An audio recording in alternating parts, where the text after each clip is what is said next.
to Edmonton SPN Presents Alberta Strong and Proud. I am Mike the Ref of the Edmonton Sports Podcast Network, senior engineer here.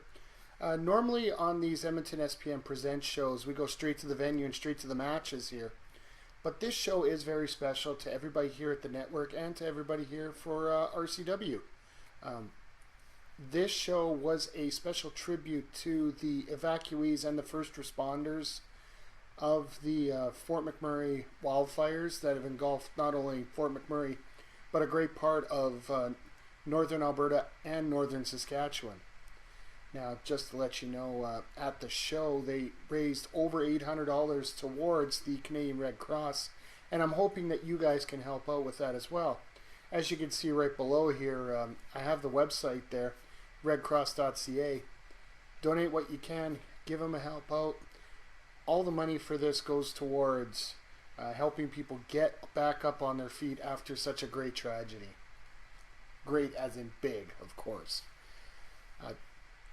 What's coming up on this show? Not only do we have 5 great matches from the RCW Alberta Strong and Proud card, we are also going to have an interview with Andre C., who is currently working approximately an hour and a half drives north of Fort McMurray in one of the work camps up there.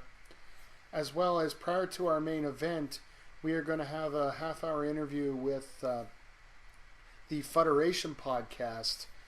Tyler Fudge, friend of the network, was able to sit down with one of the people that have been evacuated from Fort McMurray, just to get an inside view of what's going on and how much the Red Cross is helping in this situation. But before we get to the first match, let's give you a little bit of an idea how big this fire was, and still is. It is. This is being recorded on Wednesday, June 1st. This is the first day that people are actually being allowed back into their homes. One of the classiest touches by the first responders out there and a lot of the government and whatnot, as I'm going to pull up this photo here for you, shows what they get to see as they're coming into town. Images like this, I'm sorry, it helps a little bit just mentally, I feel. But we had over 24,000 homes destroyed by this fire. Estimated value at this time of how much has been destroyed is over $9 billion. That's billion with a B. To put it in perspective, we had a local fire here in Slave Lake that was approximately $500 million. So this is absolutely exponentially ridiculous how big this fire was. Now, 90,000 people ended up displaced from their homes. And folks, I'm going to pull up a photo right now. This is how big the fire was according to the map. Now, a lot of people don't get a lot of figuring out on this. So here's a couple comparatives for you folks. First of all, here's Calgary. And as you can see, the fire stretches almost from Calgary all the way to Banff in terms of size-wise. Now, for our international viewers, if you take a look here, coming up next, we have London in the UK. And you can see that it pretty much smothers all of London completely. And then for our American viewers, here's a picture of New York City, where approximately half of New York City has been engulfed by these horrible flames. Now, the Red Cross has been making a huge effort to get these people, find people shelter, do a little income supplementation while they've lost their jobs. And just trying to give them the basics of life, like food, water, shelter, all that. And as you can tell, with it being $9 billion worth of damage and 90,000 people at their homes, they're going to need more help. So, like I said, donate. Donate what you can. So, from there, let's get to the matches here, folks. I know you guys are dying to see them here. Coming up first, we're going to have a match that originally wasn't even on my scorecard. Coming up first is going to be a match between Tyrone Ironside, who up until the start of this match was a junior referee in RCW, taking on Mutato, the little monster of RCW. And then following that is a special open challenge by Can Man Dan. Now, Can Man Dan has been raising money for different charities. He did one last week against Silas Young of ROH fame. And I was absolutely surprised at how well he did in that match. So he's actually decided to come out for the same cause, and he's willing to issue another open challenge. Now, I'm not going to spoil it for you folks here. You're going to have to check it out here. So let's take it up to the Kingsway Legion in Edmonton, Alberta, with the RCW Alberta Strong and Proud card here on Edmonton SPN Presents. I think we ought to honestly get Dale in the ring here right now. So where's this other referee?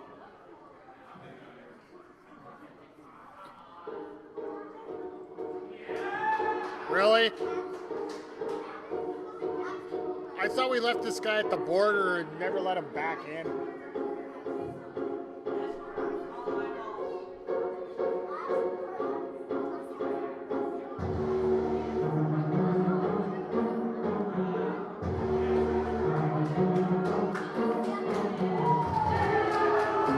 Since when do referees get an introduction here? I want my own ring music if they're going to get ring music. Seriously.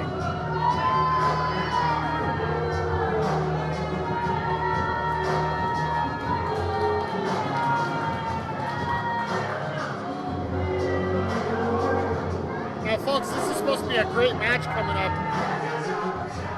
Essentially, what could be an A promotion, the number one contender match for a mid-card. What the hell?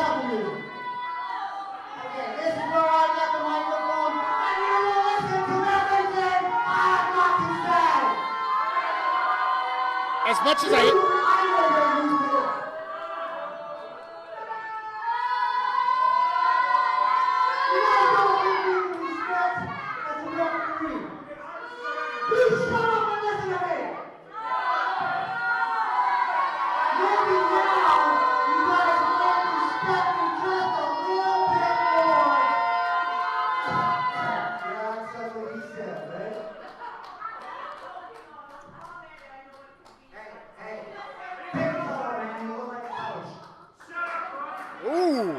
I do have to agree with him, by the way, on that one. You guys don't want to respect me as a referee? Well, that's you back.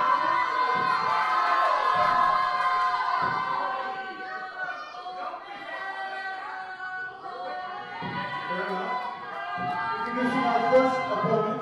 What? He is the Iron Man, Tyrone Ironside. Are you kidding me? Tyrone Ironside is competing? I thought we got rid of him a long time ago. As the senior referee for RCW, I now officially strip you for life of all your referee duties for us. So thank you. You're a wrestler now? I am a wrestler. I've always been a wrestler. I've got anybody here. You're not a referee now, so you know what? I think RCW can have you an opponent for tonight.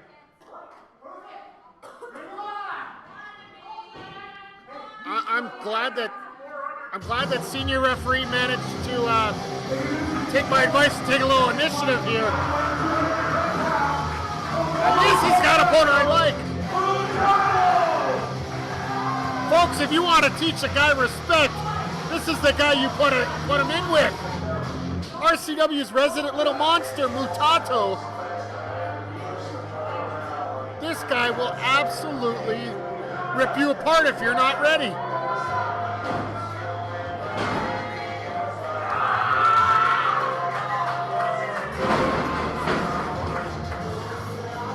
I'm so happy that referee Hawks managed to get that straightened out. I'm going to have to get the logistics down, but consider Tyrone Ironside's referee license suspended permanently.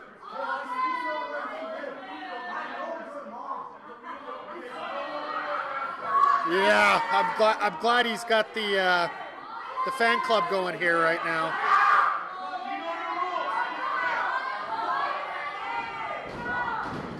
Folks, while we got a second, just remember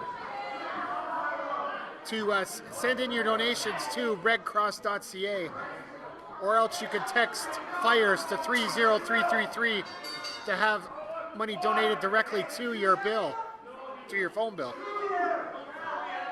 As God said, let there be light.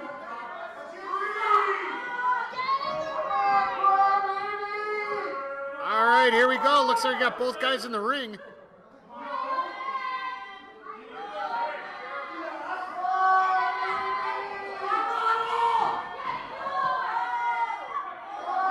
I'm sorry to break it to you, Mr. Ironside, but yes, you are old.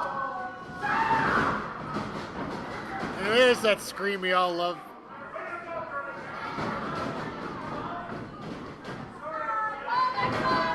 One thing the Tyrone Ironside knows better than anything is how to run. That is, without a doubt, his best skill right now.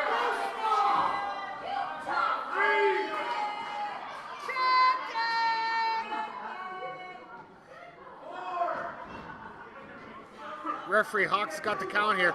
Now, Tyrone Ironside has had over a 15-year career, but Mutato, you cannot sell him short in the experience part. Oh, here he goes. Thought he had a chance to grab him right there.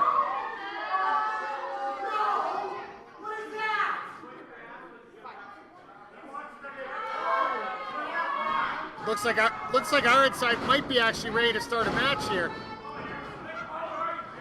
Here we go, collar and elbow tie-up. Now, in terms of size, speed, and power, these guys are pretty equivalent. Let's not sell Ironside short. Oh! Let's sell that spine a little short right now, because that definitely took a beating right there.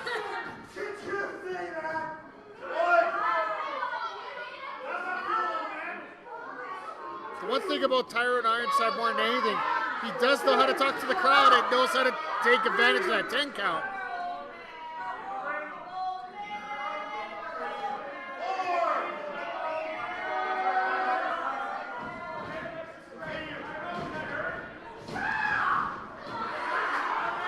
I don't know what to say after that scream there.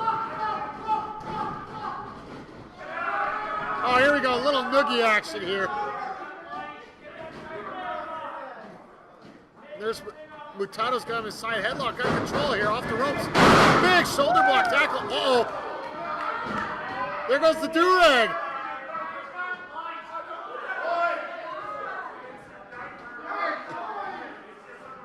I think it looks a little better on Mutato anyway.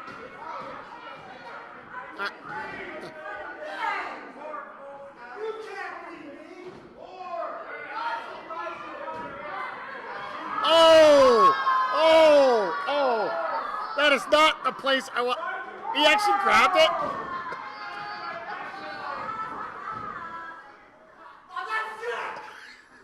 Yeah, that is sick. That's what happens when you get in the ring with a monster, folks.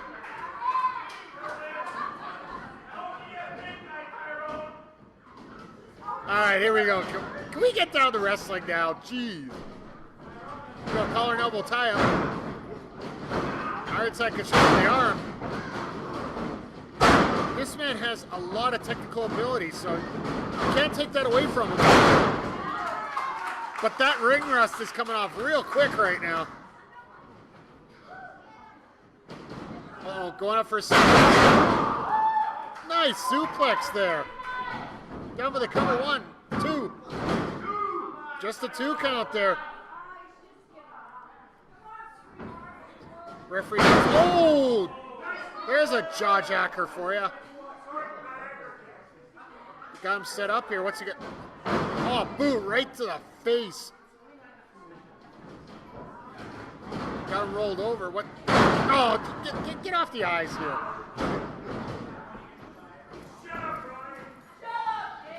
Oh. Looks like Ironside's in complete control of this match here right now. He's got Mutato draped across that bottom rope here. Oh, it won't break that hold.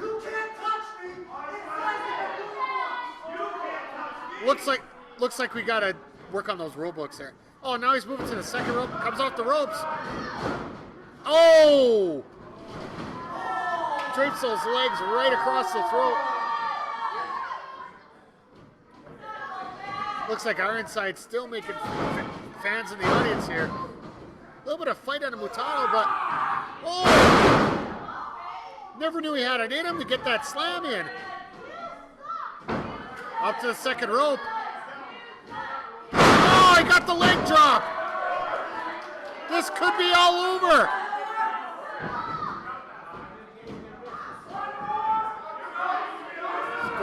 Go to second rope. This could be too much. And it is. There goes a tailbone. Oh, and a basement drop kick by Mutato.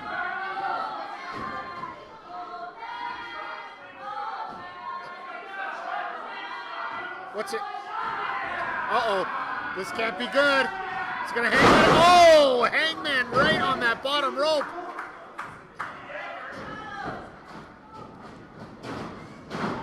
Mutato in front. Oh, drop toe hold.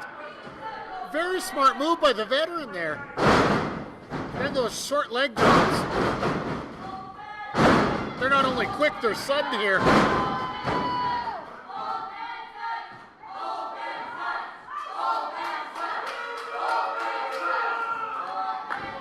What was that? Oh. Got the cover. That ain't gonna do it. That's just a 2 count.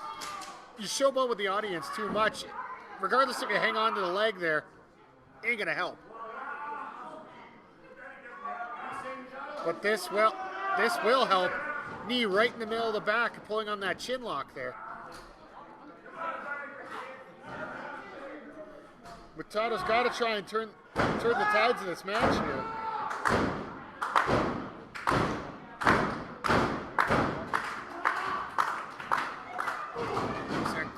Back to his feet. Off the ropes, Mutato gets up, flips over, sunset flip. 1, 2. Just a 2 count once again. Ironside so crafty. I'm amazed that he's lost. Oh, right to the eyes. Come on, get on him, ref. Uh-oh. Draping him across those turnbuckles. Oh!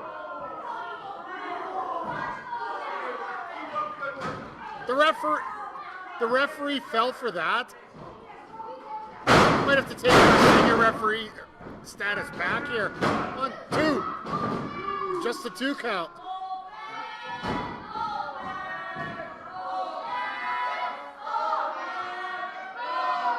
Ironside very quickly up to the top. Went for the splash and nobody there. Well was dry. This might be the opportunity for a little bit of blood flow back to Mutato. And hopefully can change the tide of this match. Oh, and look at Ironside begging off now. He's got that monster pissed off right now. But he's still stinging from that nice little shot to the Mutatos there.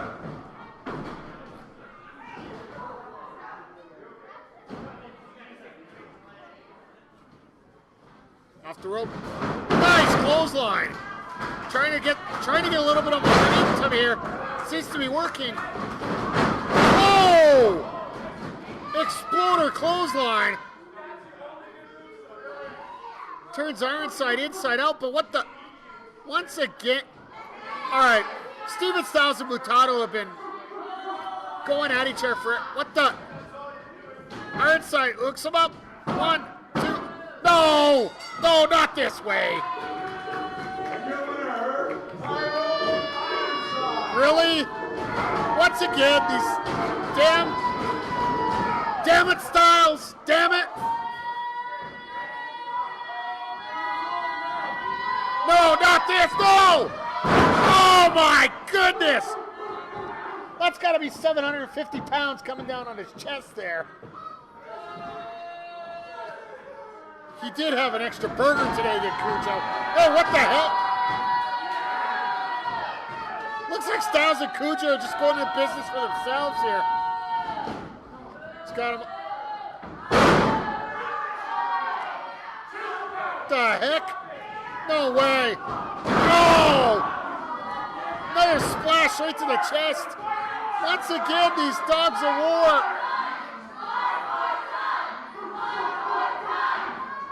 Oh no.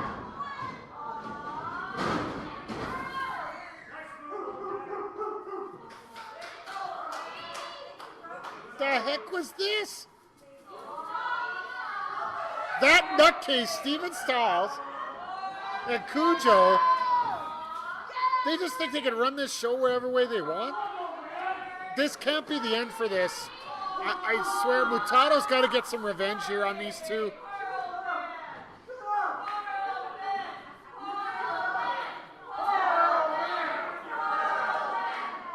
I don't know whether they're trying to be sympathetic towards him or just can't stand him right now.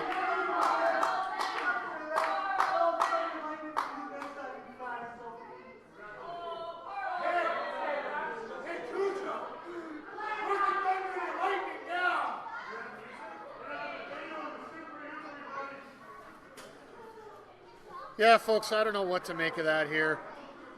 Let's take it back here to Show Central here. Mike the Ref once again, Edmonton Sports Podcast Network. I don't know what to make of that in the ring here, folks. Once again, Steven Styles and Cujo getting their nose stuck in something that they don't deserve to be involved in. And it ended up costing Mutato a victory here at Alberta Strong and Proud, hosted by RCW. Absolutely disgusting sight. I don't know what to take of that, what's going to happen going forward here. I know Mutato's going to want to get some revenge here. You know what? We have a special challenge match next. Let's take it back up to the ring. You've seen the post up on Facebook. So first of all, I'd like to introduce the man making that challenge. He stands at 6 feet 2 inches tall, weighs 199 pounds. From here in Edmonton, Alberta, it's Can Man Dan. Yes, folks, Can Man Dan. If you guys didn't get a chance to see it, last week he took on this open challenge and he ended up taking on ROH's Silas Young. It was for the charity of Windhouse, and he did absolutely, what the heck? He did everything he could. He ended up battered and bloody. He ended up with a short end of the stick, but he ended up doing a lot more than what a lot of people expected. So,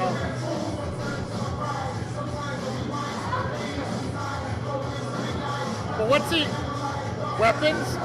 Really? I guess this actually.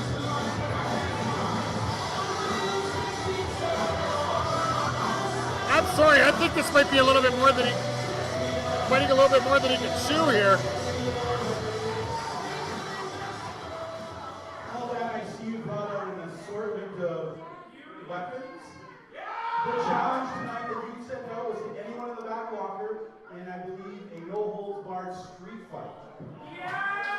Really? Yes, 1 week ago, I was in Short Park getting my ass beat by Silas Young for Ring of Honor for charity.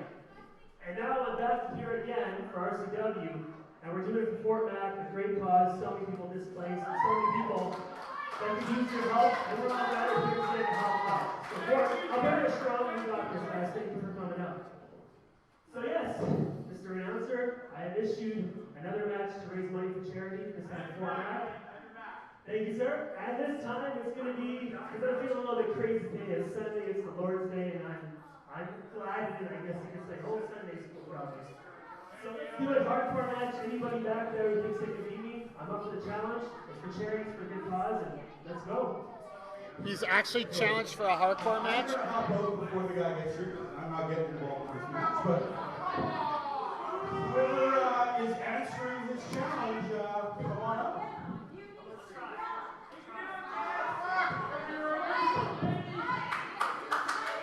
Who's it gonna? This is who I was afraid of. If you're gonna put anybody in a hardcore match,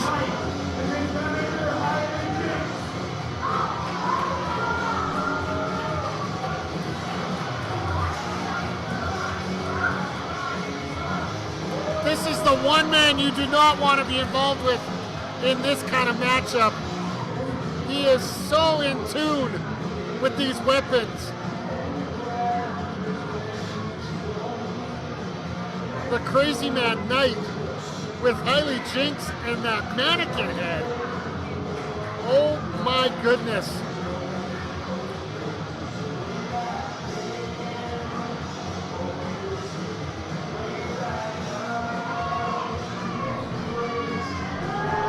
There he is, there's Knight. Now, this is going to be interesting. This might be somewhat of a match that Can Man Dan can actually handle a little bit of, but hold on. It's great to see everybody coming and supporting a good cause. Especially Can Man Dan doing what he can. Yeah. But you know what? I watched YouTube and I saw this little promo about getting in the ring with a hardcore issue open challenge. I immediately went and signed my name up at the top of the list. Because everybody knows I love to get a little hardcore from time to time. This is going to get scary, folks. And it's not every day you get to get in the ring with a non-wrestler and beat the crap out of them.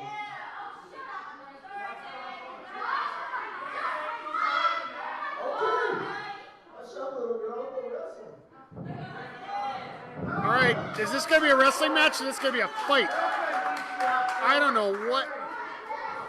Uh-oh. I think this is being answered real quick. All right, here we go. Hardcore rules, which means no countouts, no disqualifications, and these weapons are welcome, so. A coat hanger? The heck are they going to do with a coat hanger? Unfortunately, I think Knight would be the one guy that would.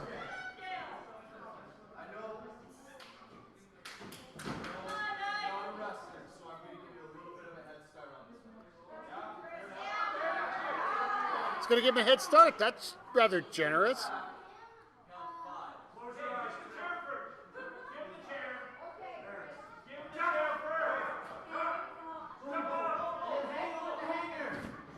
Uh-oh, he's got him up over the rope. 1, 2. Just a 2 count. Wow. I thought he'd go for a weapon, but that's actually rather smart out of Can Man Dan there. Uh-oh. Looks like Knight's getting serious now.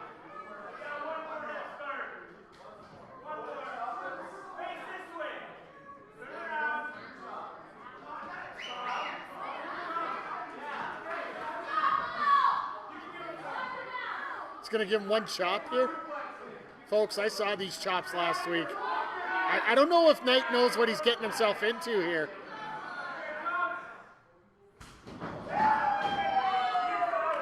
Ooh, a little off center, but that was a heck of a shot there.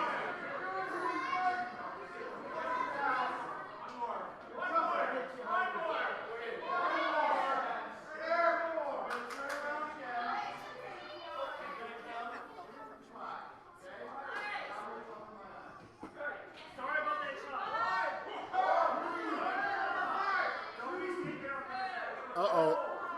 He's playing peekaboo here?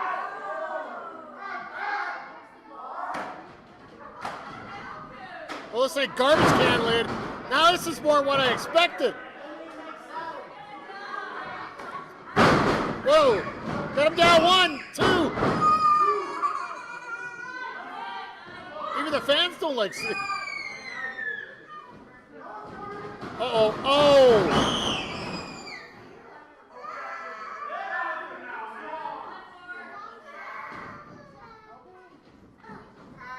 I'd be upset too seeing Can Man Dan getting beaten up like that too, but the side rushing leg sweep with the crutch.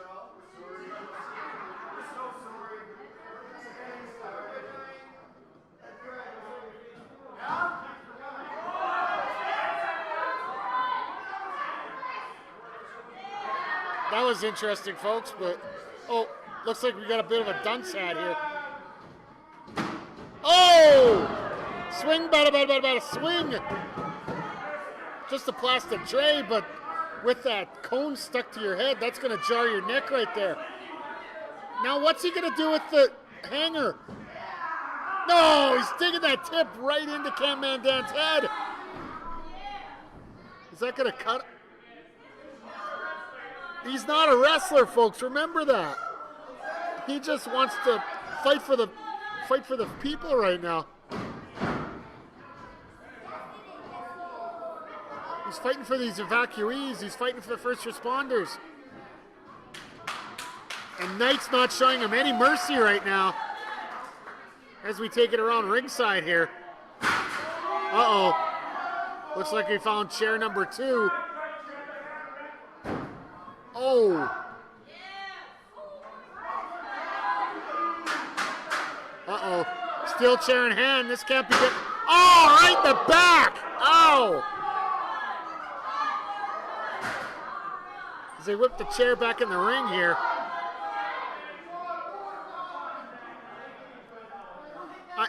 This is it. This is over. Just get him in the ring and pin him already. No, now they got a barricade there. One of those pipes right in the chest. It's over, Knight. Get him in the ring, pin him, and be done with it. No, now they're going to let Hailey Jinx get involved?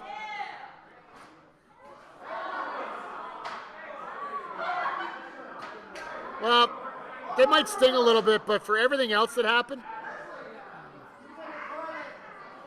that cookie sheet didn't seem to have much cookie in it there, so. But Cam Mandan is not a wrestler. Just get him in the ring already and end this. This is disgusting.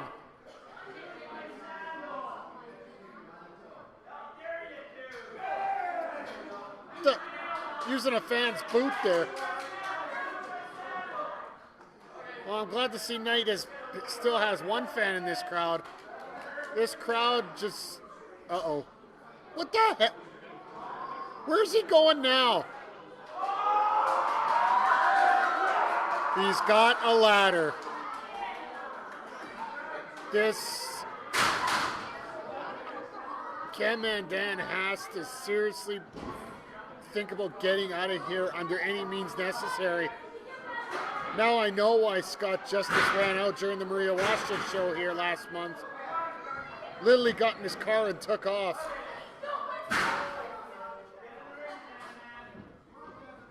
Oh!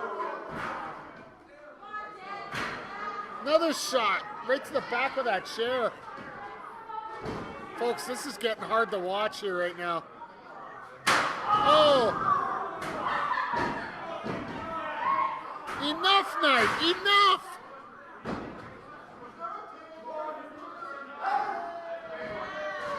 Just finish the damn man. Now you brought another ladder in the ring? What the heck?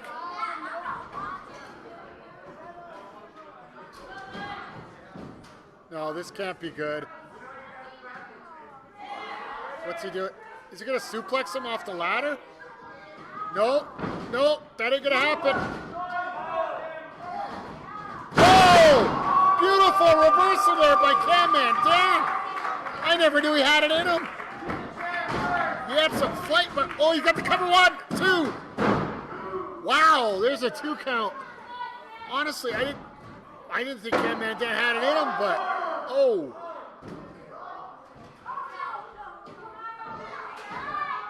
What's Nate doing here now? Setting up that ladder in the corner. Folks, this is hardcore rules, but seriously. Oh no, he's doing the bulldog. Oh! Reversal by Cam Mandan! Managed to crotch Knight's legs across that ladder. That's gonna hurt him right in the nuts. He's got him down, hooks both legs, 1, 2. Just snuck that left shoulder out.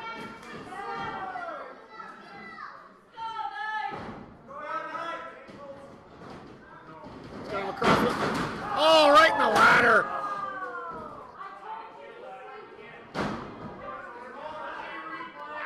can't believe Cam Mandan's taking this much punishment and a chop by Knight. I think that's the first legal move we've seen all match. Once again, we're back to the chair again. Oh, there's a spear! That's the move that almost took out Silas Young. Got him for the cover. 1, 2. Oh, I thought that was it. Knight is in a world of hurt. This is the chance for Cam Mandan. He's got to follow up here now. Uh-oh. What's he got now? Uh-oh. It's a loaded glove. No, it's an elbow pad. What the? No, wait. It's off the rope. Could this be? It's the Cam Mandan elbow. Cover 1, 2. Oh. I thought it'd be 2.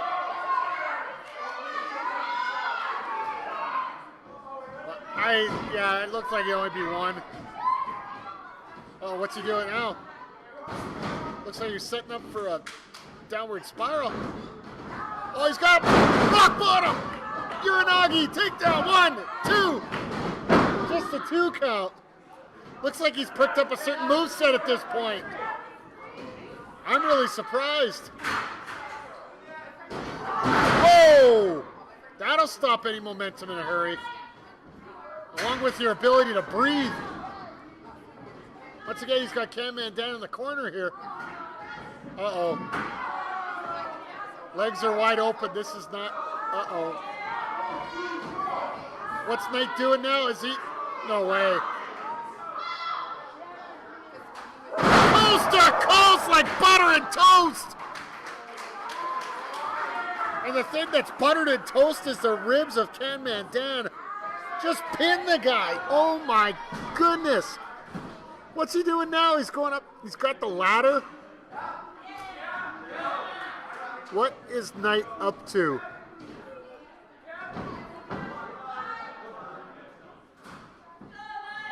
Knight's going.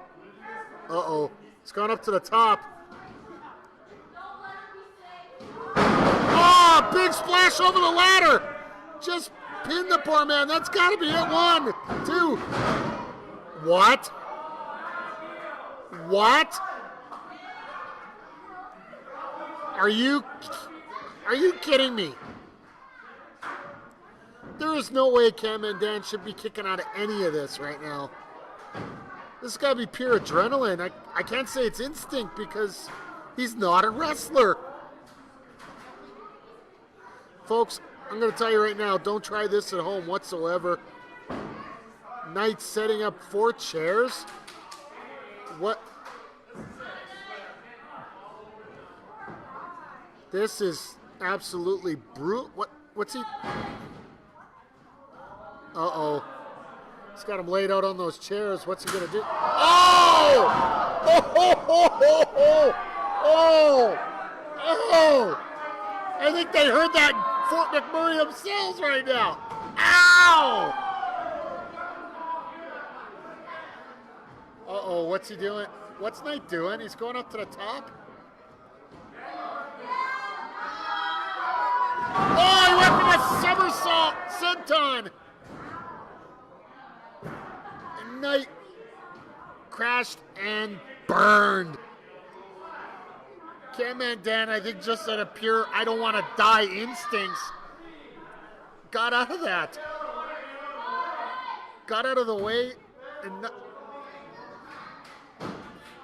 Knight's back up to his feet first. I don't know.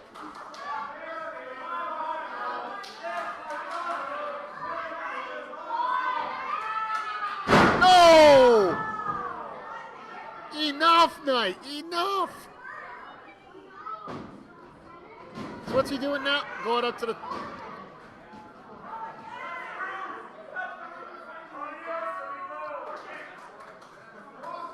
Touching the roof over. Went for a splash onto the chair and missed. Oh my goodness!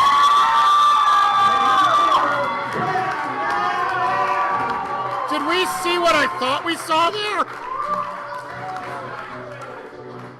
took his eye off the ball there for just a minute. And Ken Mandan sneaks in for the 1-2-3. How in the world did Ken Mandan pull out this victory? He was out of it all match.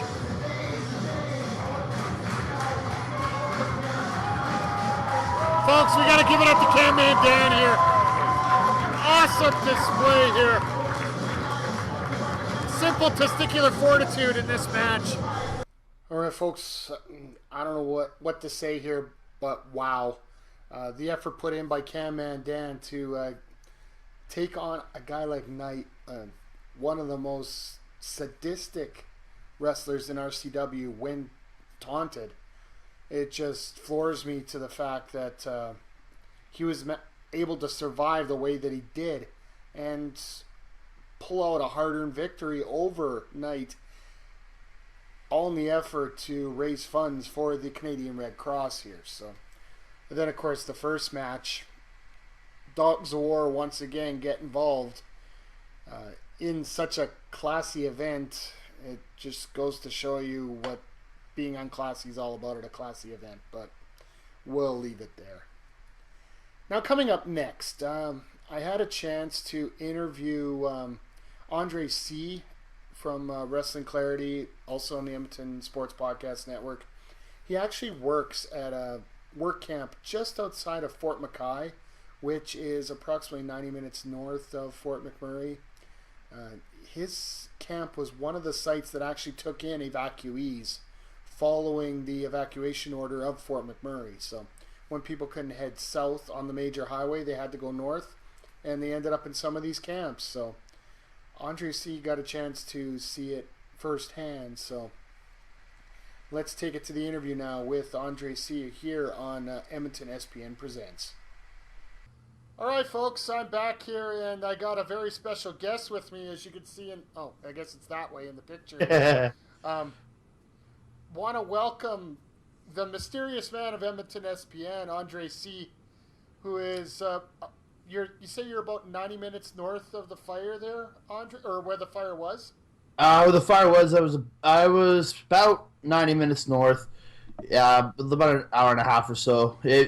We got hit with a lot of smoke here, and we still, even that the fire has moved off, like not in directly south, with certain winds, we still get smoke here every few days.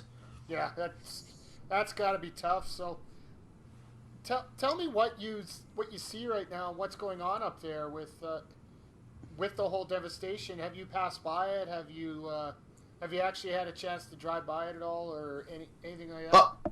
I don't fly in and out. We fly in and out here where the camp I'm at, and we actually flying over and we're taking off. I've seen a lot of the burnt brush from the air. It's just crazy to look at.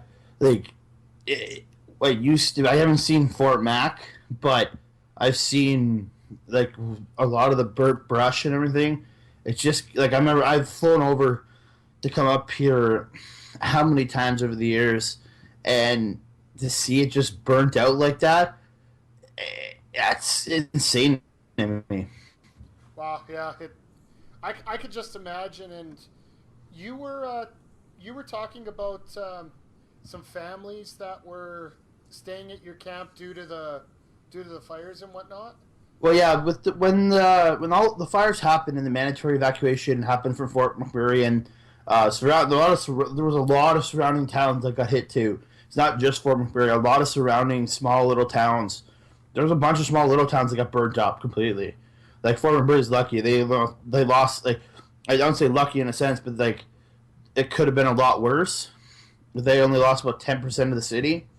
Where there's a lot of small towns that there's a few small towns that are pretty much burnt up, and there's nothing. And a lot of families were driving up here because some couldn't evacuate south. And going south, Highway 63, it was pretty much locked. So what a lot of the camps did, and my camp, the site I'm on, a bunch of companies left and went home. My company stayed because we have a little more critical on site than others. But Suncor CNRL and a bunch of other companies, they open their camps up and let families just, if they need to escape, to get out, to come here, have a place to stay for a few days until they could get planes up here and fly them home. And I just seeing all these people in camps, I came back from work, coming back and seeing just families and their kids. It's just heartbreaking because you see these. Everybody's worried. They're wondering what do we have left? Is there anything there? And I actually, it was a personal one for me that one of the guys I currently work with, he lives in Fort McMurray and he had to go evacuate. And he told me, because once the fires were out there, he told me that his house the fires are a block away from his house. Oh, wow. Like, imagine it just being that worried because where they had it stopped at was literally a block away. He was one bad wind shift, and his house would have been gone. Wow. That's insane. So I looked at all the families that were here and displaced, and I look at my buddy. They can't go home. Like, a lot of the families they're out of here now because they've gotten all the people out. And WestJet was huge with part of this, and Canadian North. Free flights for all these people to take them either to Edmonton or Calgary to get them to relief areas, which to me is huge. That companies would put up like free flights like that. Absolutely, and it's all that sense of community that Albertans have had for a very long time here, of course. And Alberta's strong and proud, man. Yeah, and I think you can resonate as much as I do about the importance of the Red Cross and all the work they've done as well. So, you couldn't believe, like, my mom works in the healthcare industry, and her boss is in her area. Her boss runs a certain area of Edmonton, and they had to go down and work in Northlands and help out with all these relief efforts. I just know from seeing my mom go to work, like, talking to my mom, she said that just the hours the people are putting in, like, to make sure all these people are healthy, giving checkups, giving flu shots, all this stuff, just to make sure everybody that's living in these relief areas are healthy. It's insane, the amount of people that are there working, and then there's all the volunteers that are there. Like, I gotta thank every volunteer because, like, without volunteers, all the regular staff and, like, health staff and everything would be way overworked. Yes. So, of course, as we're talking about here, I know you'd be dying to be down here right now for this show. So, if for me, wrestling is my passion. I talk about it when I do my show, which is, I'm sorry, fans, it's been a while since I got it out, but been busy working away. But I love wrestling, and I think for me, I'm so happy to see, like, the promoters, especially RCW and Steven Styles, coming out to say, you know what, we're going to put on a show, and the Legion for putting up the venue. We're going to support, we want to raise money. It's a huge thing. I so wish I could be there because I love wrestling, but I would be there, and I'd be donating as much as possible because this is a huge thing, and they need as much money as possible to help figure out all these people when they get back home. Yeah, well, with 80 to 90,000 people displaced from their homes, it's an insane number here. And I think you could reiterate as much as I can, redcross.ca, just donate whatever you can. Like, yeah, that's why we set up this show, because I know guys like you weren't able to make it as well as a lot of others, and they want to help out. Yeah, donate to the Red Cross website. On there, there's also they'll have the phone number. It's just, you can just text, and it's $5. It's added to your phone bill. The number is on the website. It's huge. Well, we also have it splashed all over this show here, folks, as well. Yeah. Text fires to 30333, and you can donate $5 towards the fire efforts. But and if you want to donate more, right to the website. But Andre C., I want to thank you because I know that you really wanted to be a part of this. And so much. This is the best way we could get you on here right now. So anything you want to say to everybody before Mike, thank you. I want to say thank you. Everybody that's watching now, thank you for support. That came to the show, so thank you for supporting it. And if you're watching this, please just donate. Take your time, donate. Call the text the number, go to the website, donate what you can, because a lot of people need this, and it'll help a lot of people along. Trust me, I've seen these people at some of their worst, and I can't imagine with these people that are going to be going home and no longer have a home. I can't even imagine what that would feel like. Likewise, I feel the same way. But Andre C., I want to thank you very much for joining me here for this quick little interview here. Thank you very much, Mike. Glad to have a man on the scene. So, all right. Once again, thank you to Andre C. for joining me for that interview. We recorded it about a day before the actual show, so I know Andre really wanted to be a part of this broadcast. So, and he wanted to also let us know about all the insights that he had from dealing with the evacuees coming in from Fort McMurray at the time it was happening. So, thank you to Andre C. for that. Now, while I was at the show, I had a fan come up to me and ask if he could say a few words himself, and I'm not afraid to leave somebody with a camera and a mic here. That's one of the rules here of Edmonton SPN. So, going to give a quick mention out here to Adam and hear his thoughts about what happened over the last few weeks here.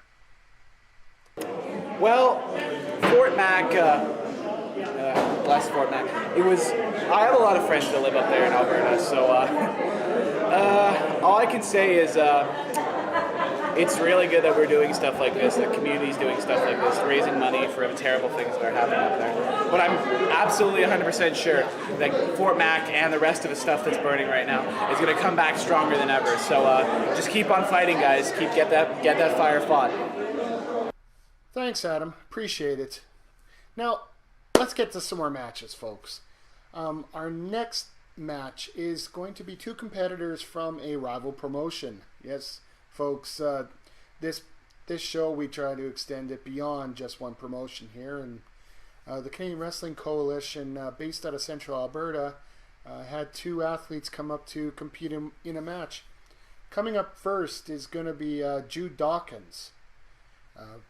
Really strong, burly competitor, taking on T.S. Cutler. Bit of a throwback character. So, and then following that, we have a match between Alberta Wrestling alumnus, the Canadian Tornado, taking on the Barricade.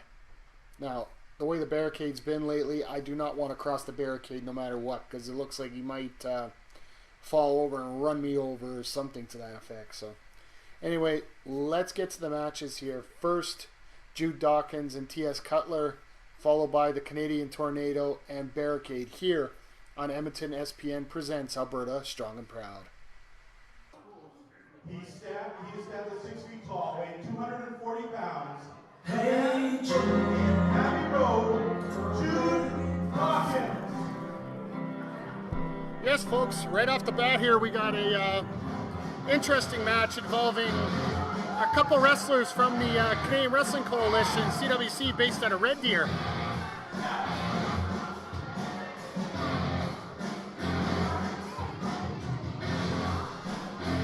This organization just resurrected over the last few months here, and we have a rather interesting fellow coming out now.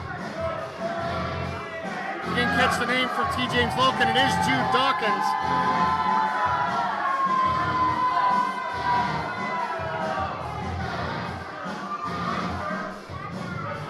Now just remember, folks, all these matches are dedicated to not only the first responders, but as well the evacuees of the devastating northern Alberta fires here.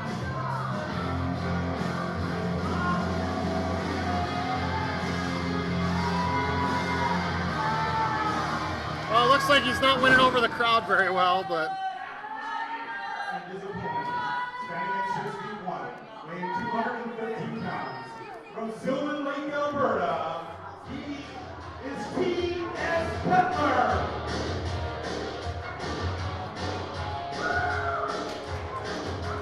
As folks, a little bit of a throwback character here, T.S. Cutler. As you can tell by that very interesting attire he has on right now.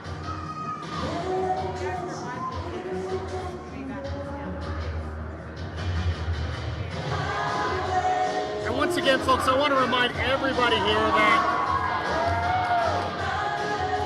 these wrestlers are all volunteering their time. There is no winner's cut of the pay here on this night here. It's all going towards the Canadian Red Cross here. Referee Stanley Hawks in the ring, checking the boys out.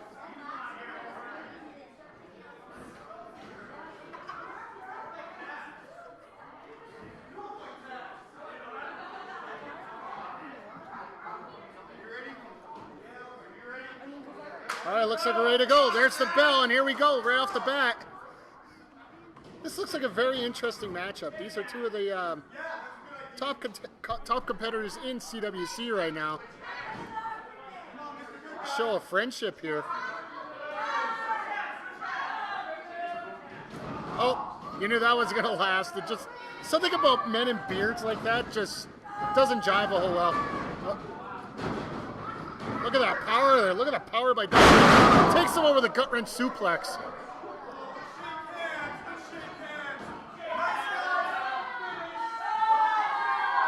Looks like he's got a bit of an attitude. Going out for the cover. Way too early for that cover. I'm really surprised he even got a 1 count out of that. What the? Uh-oh. Oh, recover 1,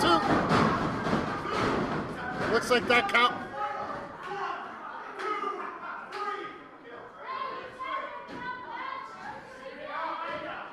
Dawkins not happy with the count this time. Well, you complained you wanted it faster. You got it faster and he didn't like it.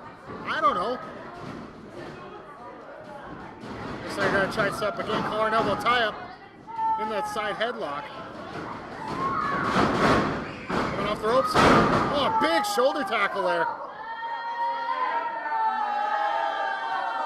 What's with the constant talk here? Coming off the ropes. Leapfrog. Over the top. Blocked. Shot to the gut. Flipped over. Wow. Look at that. This is Amira T.S. Cutler. Coming across goal. Oh. Finally got that Bronco Buster in. Surprised he didn't jam his knee up there, but that drop kick definitely had the effect on it.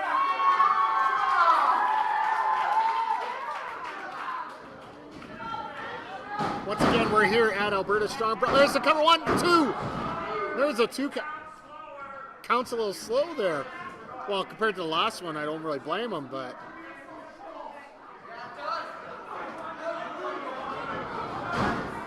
Uh-oh, shots to the gut there. Cutler in the corner here.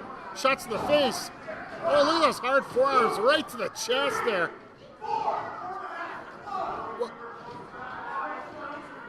I'm surprised the referee didn't disqualify him there. Flings him across. Oh, a knee right to the gut. Looks like Dawkins is in full control here. Oh, and once again, that knee right to the gut. Looks like he's gotten more of his rear end towards him. More shots to the chest.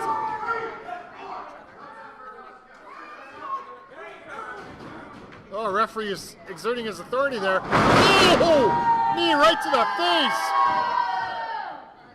He's gone down. Go for the cover. 1, 2. Just a 2 count. Wow. I thought that knee to the face would be it. Oh, once again, another knee and shin right to the face. Just targeting the head, face, and neck there. Down for the cover once again. 1, 2. Just a 2 count. Just a 2 count. Referee Hawks right on the ball here. Looks like Dawkins might be trying to set up for that make it bad finishing maneuver. His version of a face buster. Knees to the gut there. Just softening up T.S. Cutler one little bit at a time here. Just a 2 count. Still a little bit of fire left there in Cutler.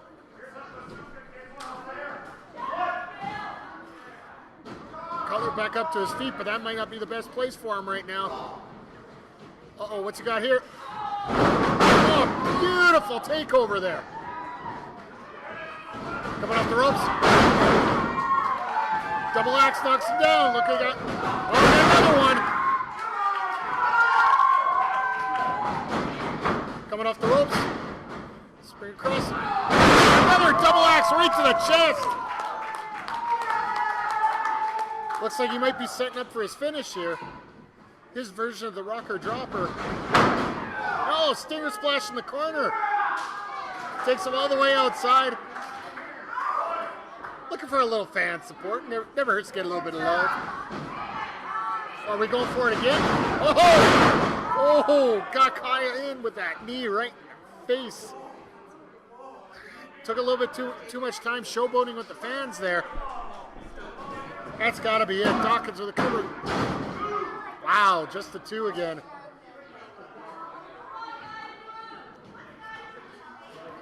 Dawkins looks like it's just a matter of time before finishing him off here. Slap to the face. Double underhook. Oh, and that looks like a really hard head there by Dawkins. Judging by his attitude, I think he's got a pretty thick head too, so... Uh-oh. Beautiful belly-to-belly suplex there with the release. I think Cutler might be out. Number 1, 2. Just a 2 count. What fortitude on behalf of T.S. Cutler here.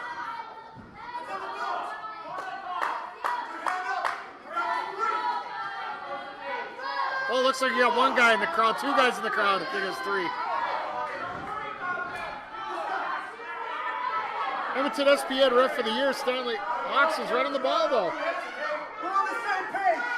That was a 3 count, right? 3, 2, 3. He's out here in front of me. Look at.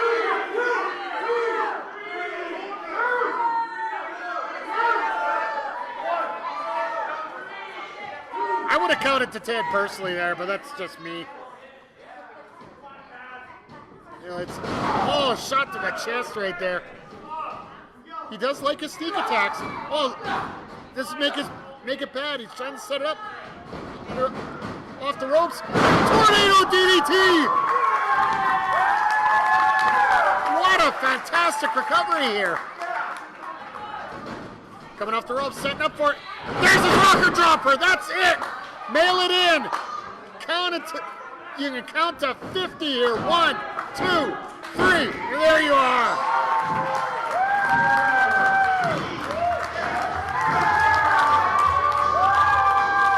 Yes, folks, T.S. Cutler with the victory there. Fantastic start to the night here at CW, at Alberta Strong and Proud here, hosted by RCW. Just a reminder, folks, if you want to see more CWC action, their next show is in Sylvan Lake on July 2nd. Make sure you contact them for tickets. I want to thank these 2 boys for coming out. This is a great cause for all of us here. Looks like Dawkins isn't too happy about the cover. Let's bring it back up here. Hello, folks. Mike the Ref here, the Edmonton Sports Podcast Network, your host for the wrestling part of this show here. And looks like we got 4 more awesome matches coming up here. There's food available over here. He's talking about food. Our main event tonight is going to be Brice the Slammer Sova taking on 15-year Stampede Wrestling veteran Robbie Stewart. But now he looks like he's ready to talk about a match, so let's send it up to the ring for T. James Logan. Our first opponent. He stands at 5'11", weighs 180 pounds. From Tornado Alley, he is the Canadian Tornado. Well, folks, I gotta admit, I haven't seen this guy in a long time. The Canadian Tornado. I'm pretty sure that Tornado Alley is located somewhere in Saskatchewan, but this guy can absolutely fly in that ring here.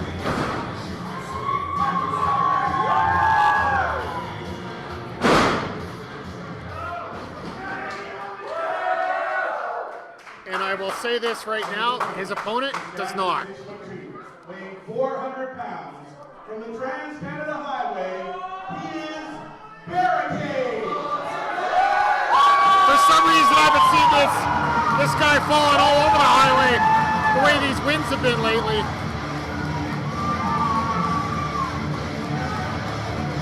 Now, over the last month, since he's dumped Thaddeus Archer as a manager, he has really won the support of the fans here. A little bit more of a kick-ass attitude as well, so.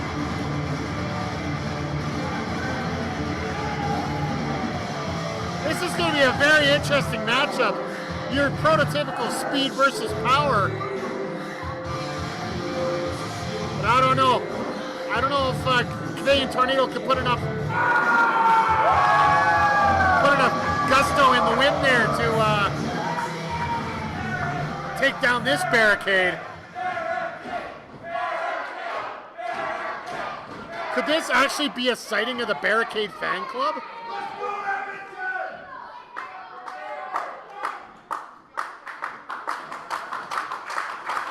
Both these guys look like fan favorites here, so it's going to be interesting how these two match up.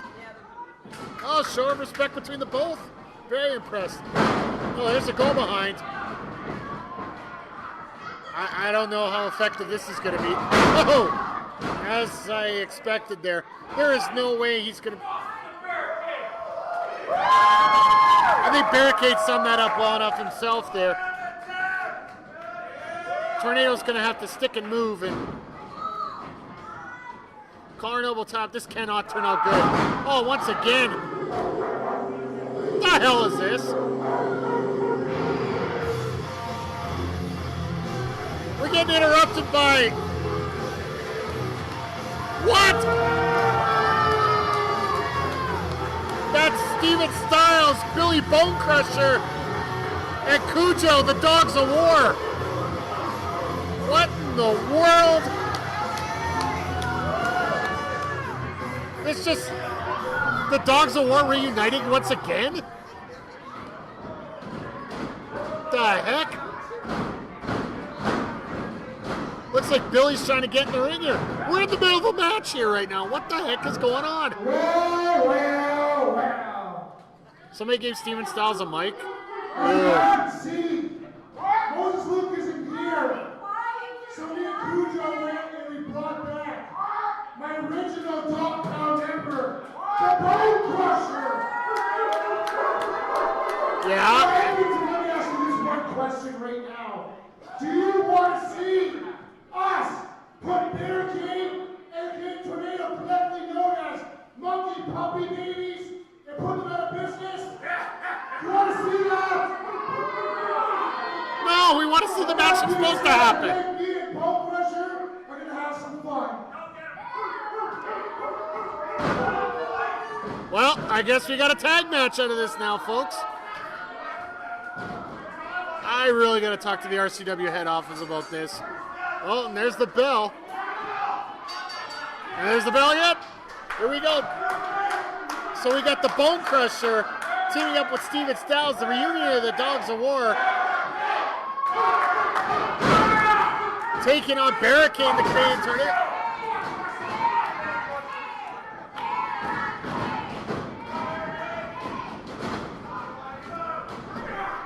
Now, folks, people that have seen the Bone Crusher in the past have seen that he is a very high-energy wrestler.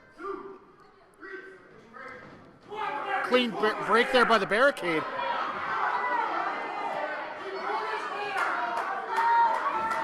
Steven Styles complained about a hair pull.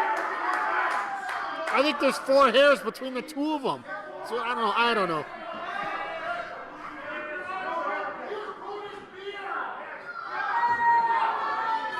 It's only glued on, folks, so don't worry about it. This is probably one of the few situations where the Dogs of War are not going to have the size advantage. Off the ropes here. There it is. There's proof of the pudding. Barricade with a huge shoulder tackle there. Look, I got tag in the Tornado. There's the tag.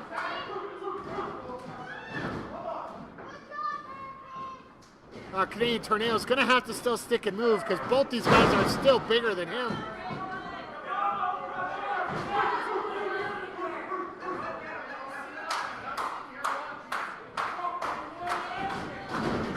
Looks like Tornado really doesn't know what to do in this situation.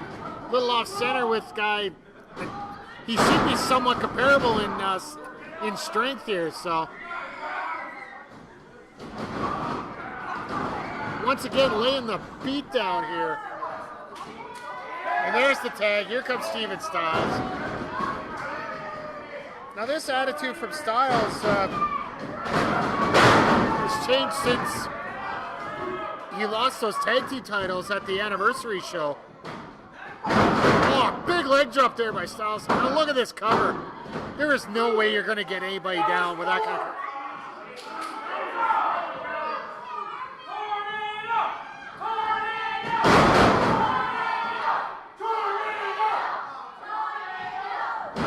Oh, that... I don't know what to say there, folks.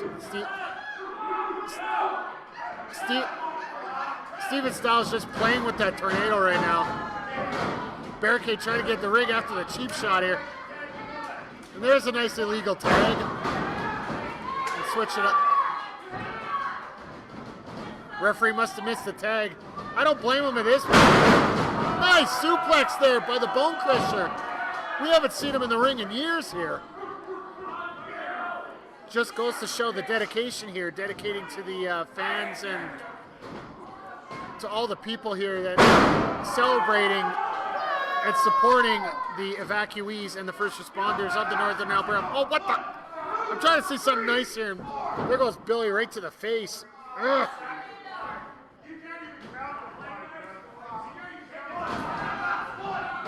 Once again, right to the mask there.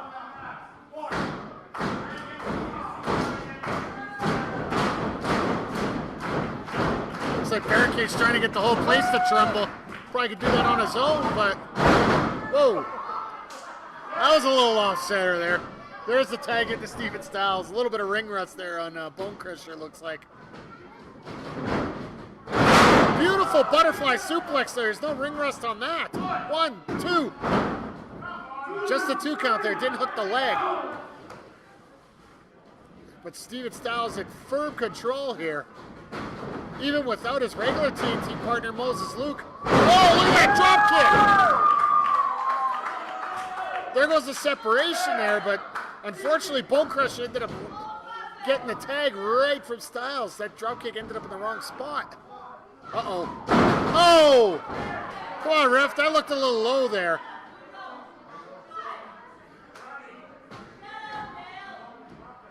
Tornado is in a world of hurt here. He's got to find somehow to make that tag.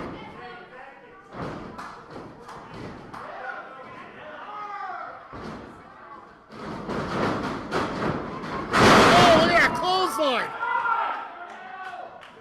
Both men are down here. This is the chance for Tornado. Get over that corner, make the tag into the barricade.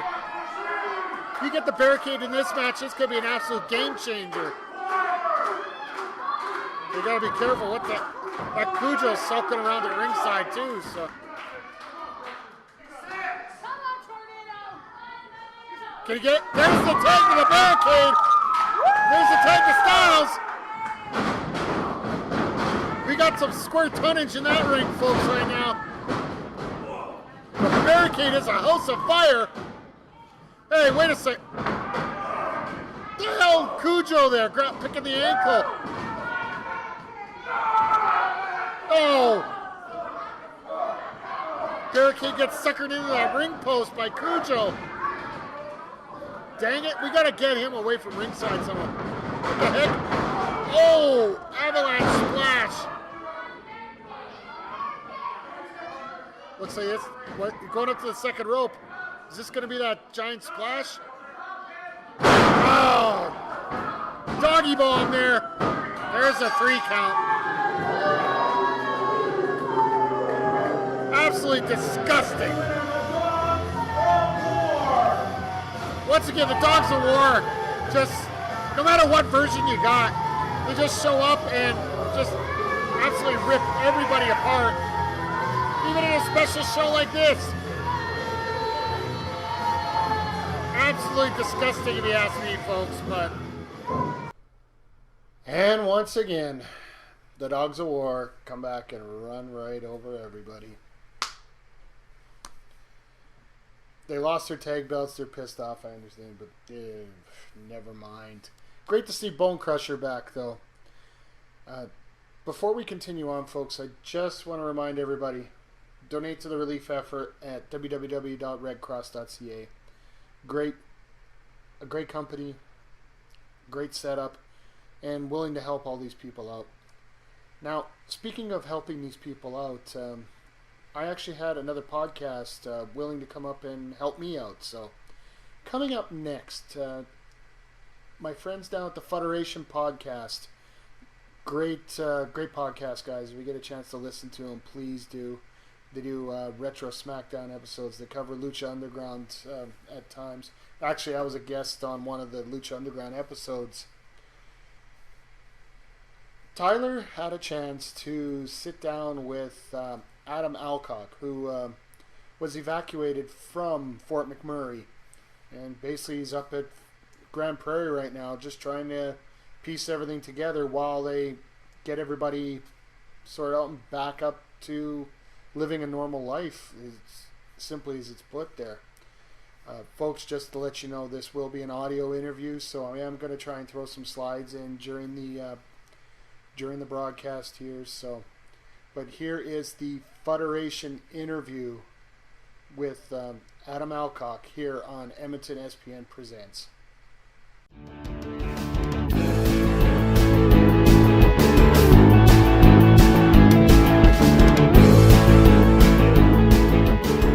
Hello, ladies and gentlemen. My name is Tyler Fudge, and I am a co-host for the Fuderation Podcast, a local Alberta podcast from Grand Prairie, Alberta. We talk wrestling and more wrestling, and that's basically it. Sometimes comic books, sometimes movies, usually wrestling movies. But this is not about us, even though how much I want to try to make it about us. It's not about the Fuderation Podcast. This is to, how would you say, bring awareness to the fires that have ravaged Fort McMurray and the surrounding areas, and to help out the people affected by it. Now, with me right now is somebody directly affected by it. His name is Adam Alcock. Don't make fun of his name. It's a soft issue. Get it? Soft. But Adam recently had to flee his home and seek refuge in Grand Prairie, Alberta. He has a story to tell, and I'm going to let him tell the story. So, Adam, tell me about like the leading up to the day where you had to evacuate. Okay, so I'll start with the day before.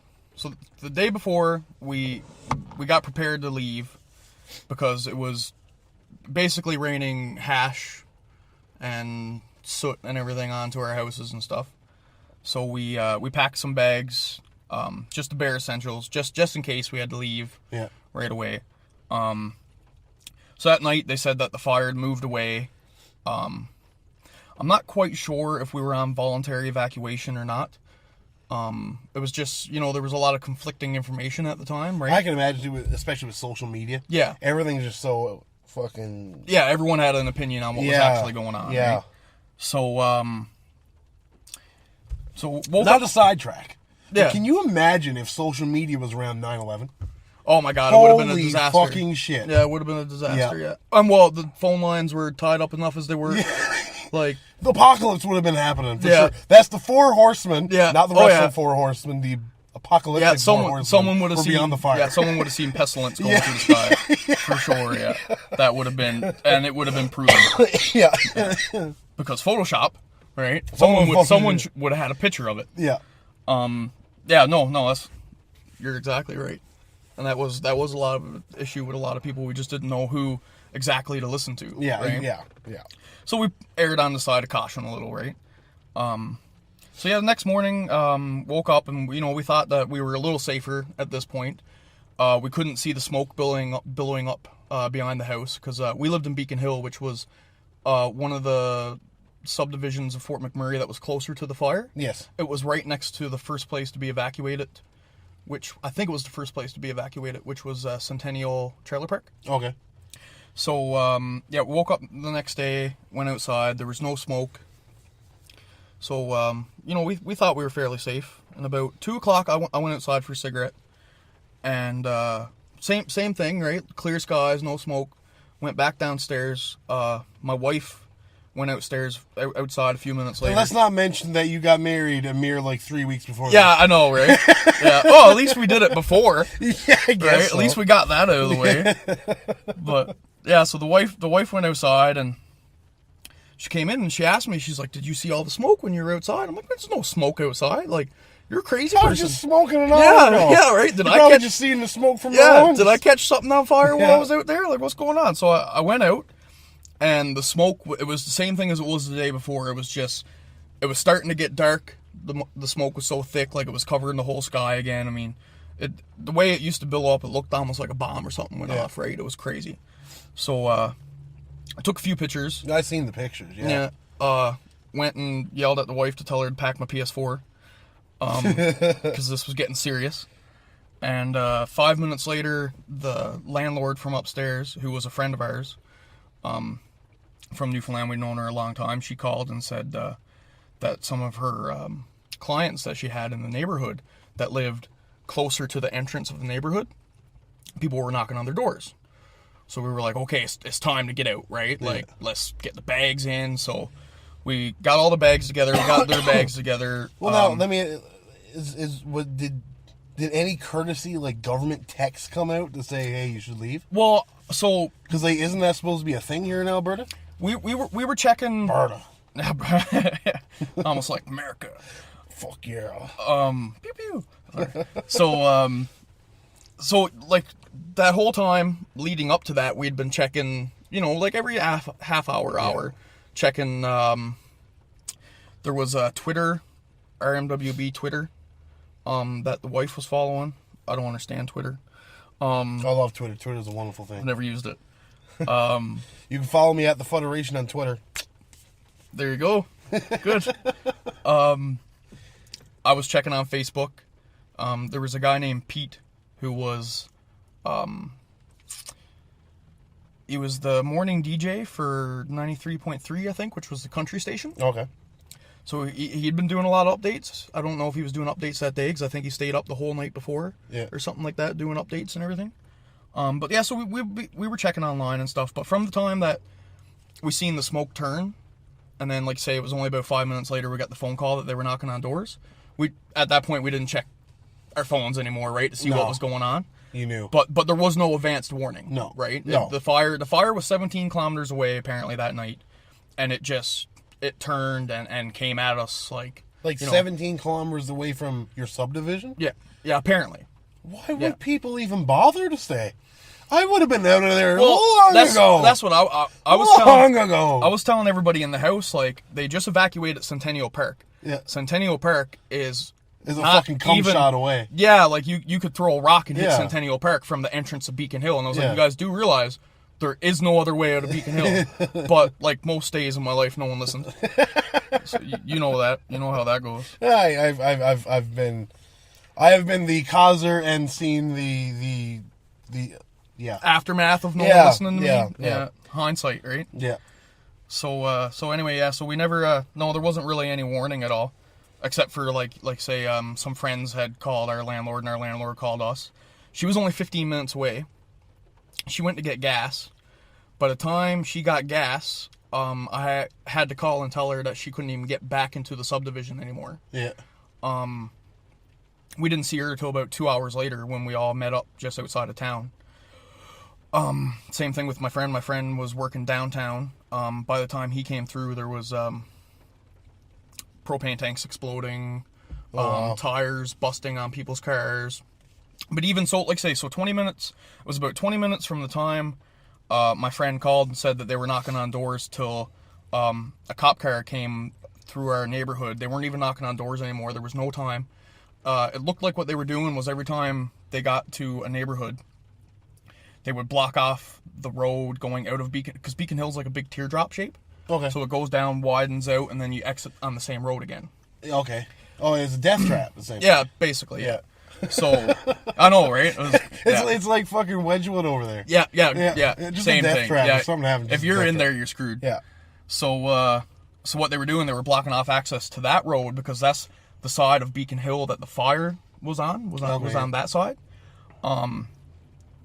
So the cops, we seen how they had the road. They weren't letting anyone go to the left, basically, to exit that way. You had to go down around the teardrop and then exit out the other way.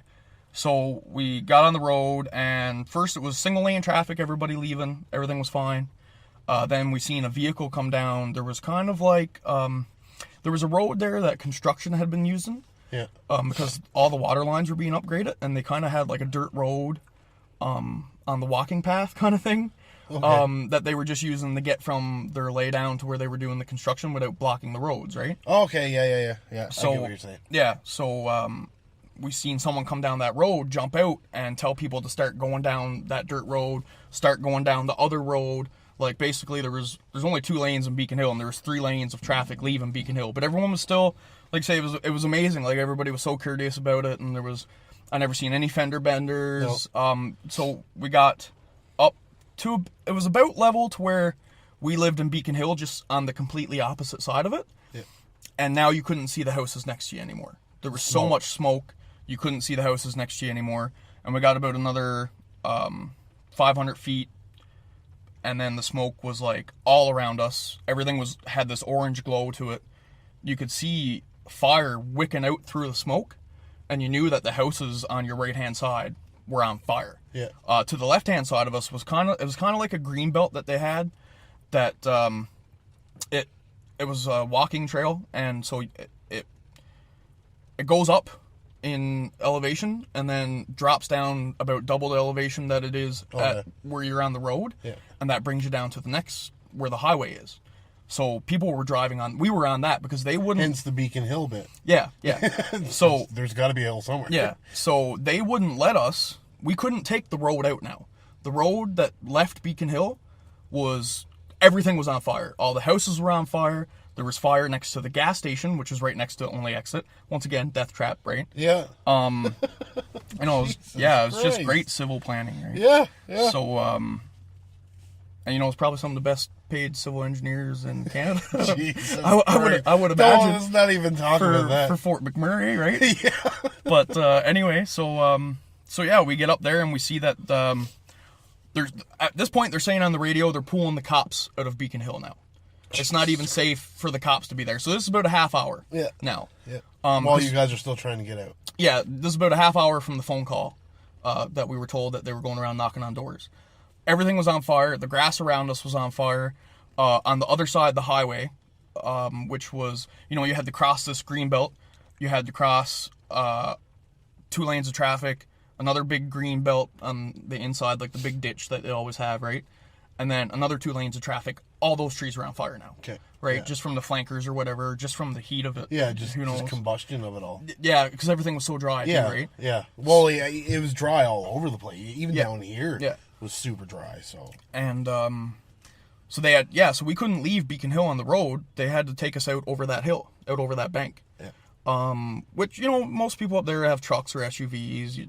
It was good. It was a nice slope, so even a car could make it down over it. And I'll never forget, it's funny, I got up there and 2 of us, there was 2 or 3 lanes of traffic heading towards where they were taking us down over the bank, but only 1 car could go down over the bank at a time. So the guy next to me just let me go ahead of him. Like, it was like if we were at McDonald's drive-thru, right? He was, I just looked and he's like, go on, and we went on, right? There was no people trying to squeeze past people, it was all very orderly and everything. And that's something that you would love to think that, God forbid, if the same thing were to happen here, I don't have enough faith in this piece of shit town to say that, everybody would get out orderly here. And no, people are getting fucking beat to death at Home Hardware, for fuck's sake. I know, right? It's fucked up. And it's funny because, all these towns, all these other from other provinces, even other countries, have they've said, like, we need to study this. We need to figure out how 80,000 people left a town with essentially 2 exits. And wasn't there only one fatal crash or something like that? There was one fatal crash. I don't know if it was the day of, and it wasn't in Fort McMurray. It was on that 881. It was on 81 highway. The old highway, yeah. And I'm not sure about the circumstances of what happened there or anything. No. Like, because I drove the 881 once. And you never do it again? I'll never do it again. Because, like, I drove, was it Highway 63? 63, yeah. Yeah, so I get halfway up Highway 63, and unfortunately a pastor and his whole family got killed in a car accident.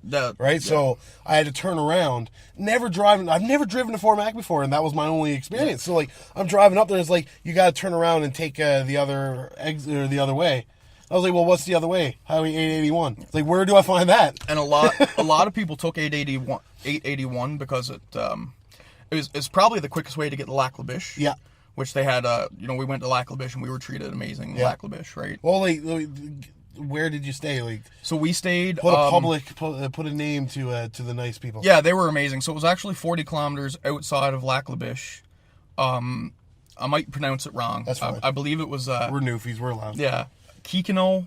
It was on the Kikino Reserve.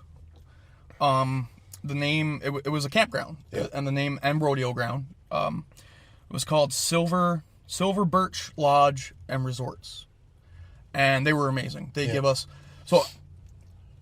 when I usually say this, everyone's like, "Oh, they charged you." So we stayed in 4 of us stayed in a log cabin, beautiful log cabin.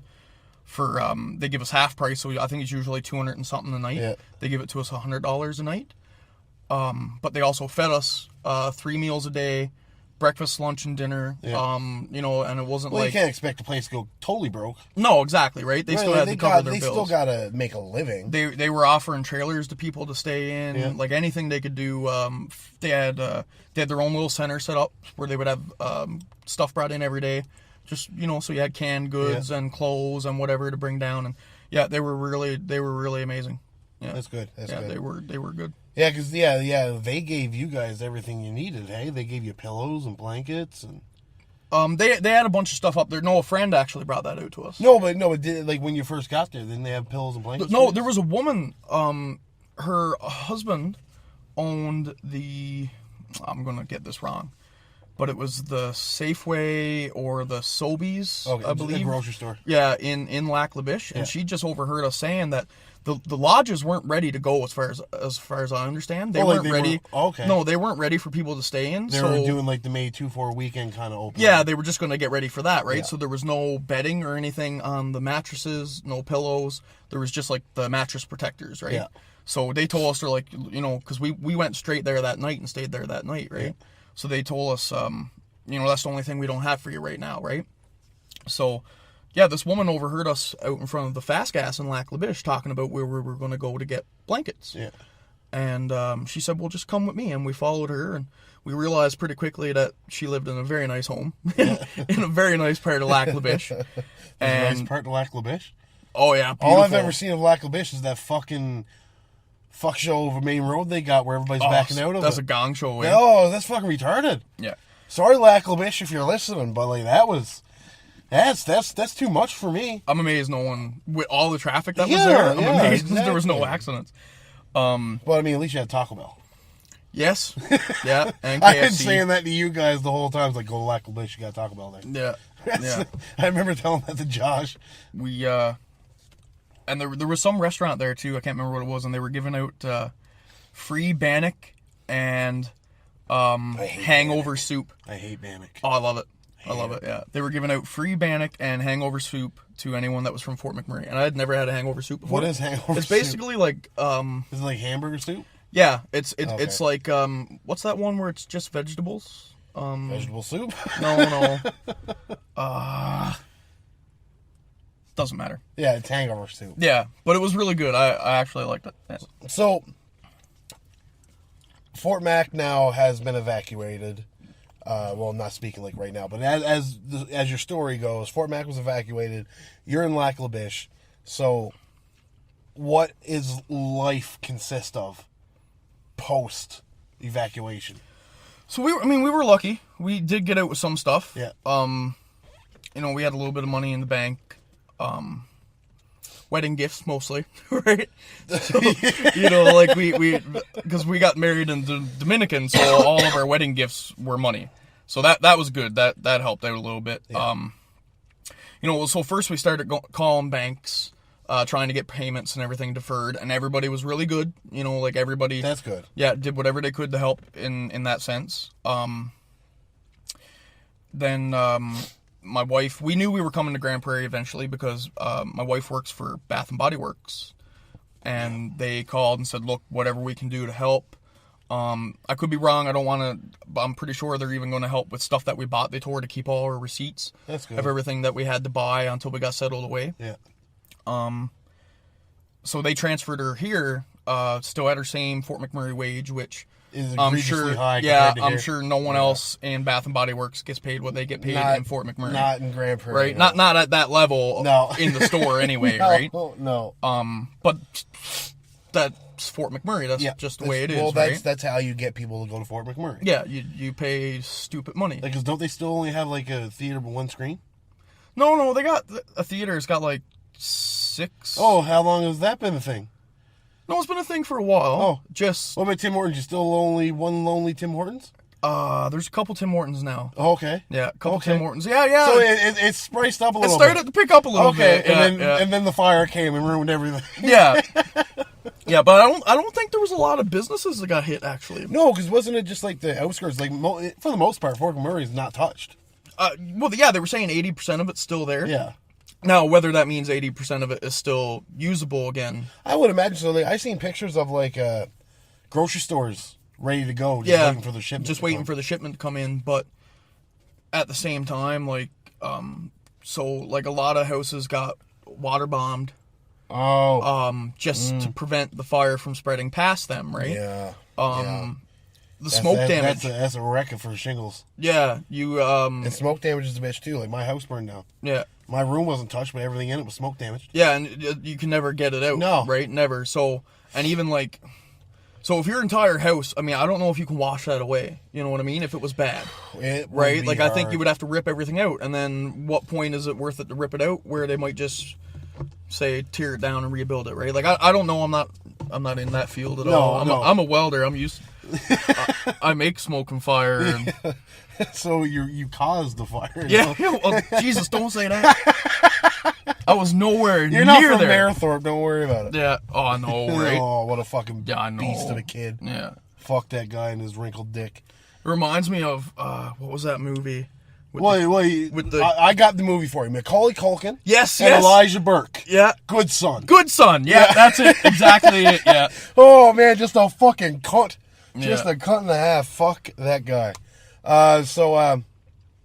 So life is good, hey? Everything's. Yeah. So I mean, I was fortunate. Like say my wife's working.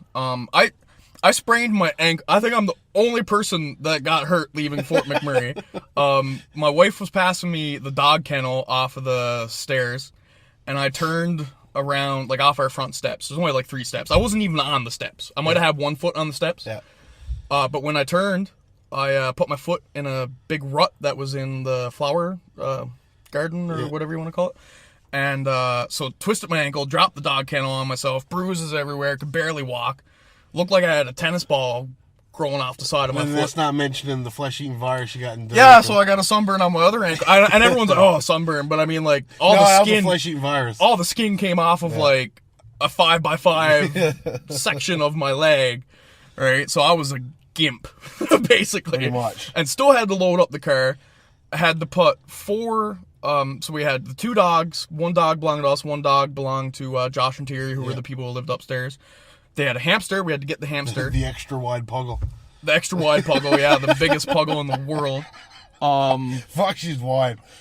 I never seen a dog that eats so little, walks Yeah. so many times a day, It's just wide. and just can't lose weight. Is it like is they've it had fixed? they've had her test it forever. But is it fixed though? What do you mean? Is what fixed? Like the dog fixed? Like Yeah, she's fixed. Yeah. Because I know that happens to dogs. Once you get them fixed, they widen. Oh, up. but like this was so bad that the vet's like, yeah, maybe we should test her to see if there's like, I don't know if it's thyroids in dogs that do that, but like they tested her for a bunch of stuff, and they're like, no, she's just fat, and it's weird. she's just She's the most hyperactive she's just little dog. big boned like you, Josh. I guess. Yeah, like it was crazy.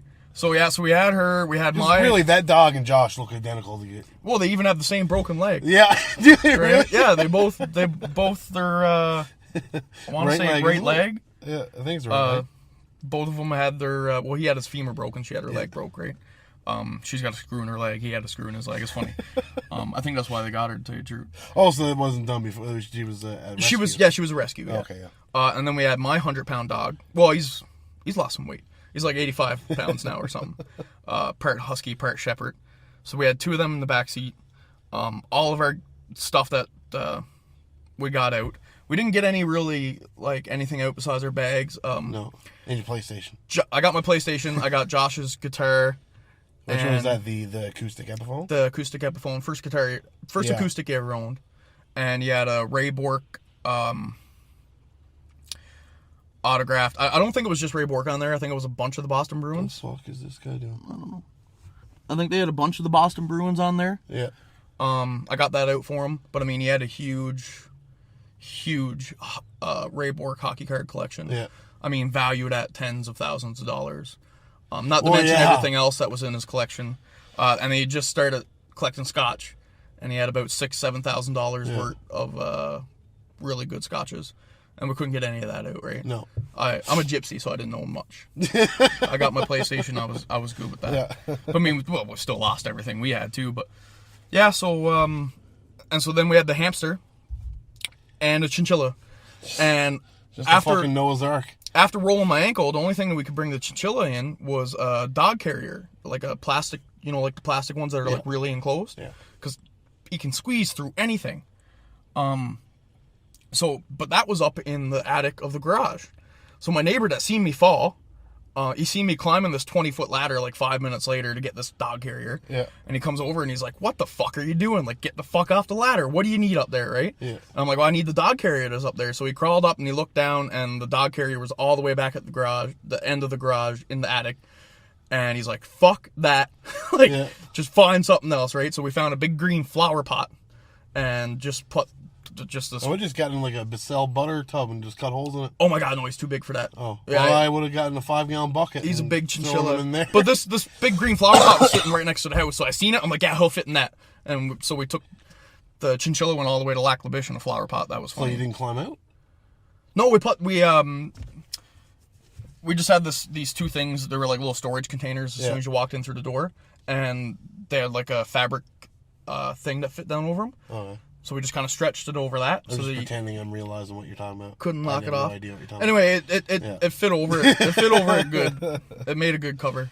That's good. Yeah. So, that's your story, I'm guessing, hey? That's my story. There's not much more to it than that. No, you're alive. You didn't die. Didn't die. Rolled your ankle, flesh-eating disease. That's about it. But I mean, It's funny because we heard on the radio the next day. They were saying how there was only 2 reported injuries. One was like a scuffed knee, and the other one was a rolled ankle. But I wasn't after being to the hospital or anything at that point to have it looked at. Yeah. So there's either 3 or somebody else already. Or I don't know if like maybe my neighbor John was like, "Hey, like we seen him like go down, right?" Make sure I seen him fall. Yeah. He's not smart and he's clumsy. Yeah. He may have died on the way out. yeah, right.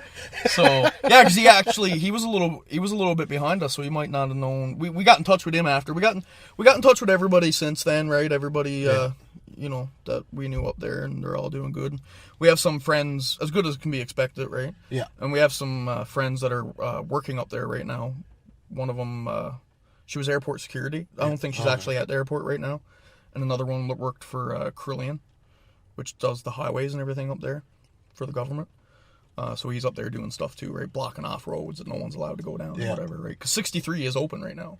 Yeah. Or it was for like through traffic, right? You just couldn't go into any of the the subdivision parts of the town anywhere, right? Yeah. So, well, with that being his story, I'm going to end this off with a spiel, I guess you could say. If you want to listen to the Fuderation Podcast, you can go on mofudge.com, iTunes, Stitcher, TuneIn Radio. You can also find us on Twitter at The Fuderation, Facebook, The Fuderation Podcast. Starting in June 1st, we'll have Fuderation Podcast t-shirts, and every shirt that is sold, $5 will go towards the Red Cross in Fort McMurray. cool. Yeah, so that's the least I can do, right? And you know, the Red Cross.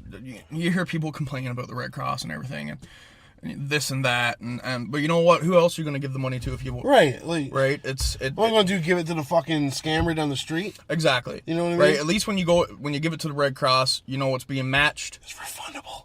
Yeah, and you can claim it. Yeah. You know, there's a lot of other people out there that are matching it and things like that, and. You know, even if you were to give $5 and only 3 of it would make it to someone, there's $3 that never. And well, now you're giving 5 and probably 15's making it to someone. Better than all the money you gave to UNICEF all those years. That's on Halloween. Right. Yeah. So. Yeah, apparently so. But no, with that being said, I'm Tyler Fudge, and this is Adam Alcock. No balls. And this is ball sausage. Yeah, Alberta Strong Alberta Strong, Fort McMurray Strong. Yeah, you know, just. This hashtag everything. This is YouTube, I think. Yeah, don't know. What is life? Yeah, I don't know, but fuck it, we're done. We're done.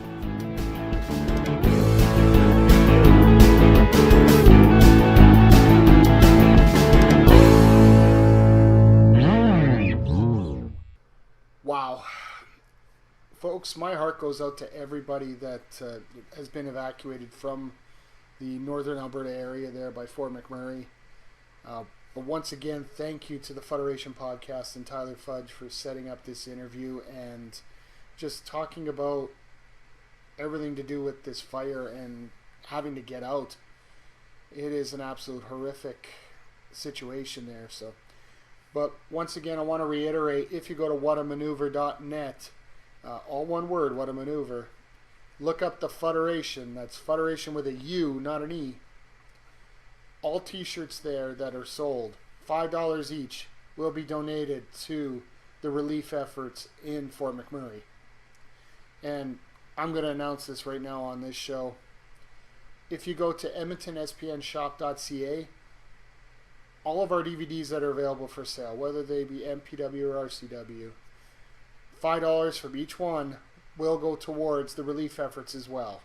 So don't forget, Edmonton, SPNshop.ca, whatamaneuver.net/Fuderation, or even better, redcross.ca. But let's get to our main event, folks. I know you guys are waiting for it. We have Brice the Slammer Sova, who has been taking a real combative motif to himself now, looking to finish off his opponents mercilessly. Taking on a 15-year veteran of the ring. He is a former Stampede Wrestling British Commonwealth champion, Robbie Stewart. Fantastic matchup coming up here, folks. So let's take it back to the Kingsway Legion in Edmonton, Alberta for Edmonton SPN Presents and RCW Presents Alberta Strong and Proud. First of all, standing 6 feet tall, weighing 240 pounds of nuclear bicep, from Arkham Asylum, it is Slammer!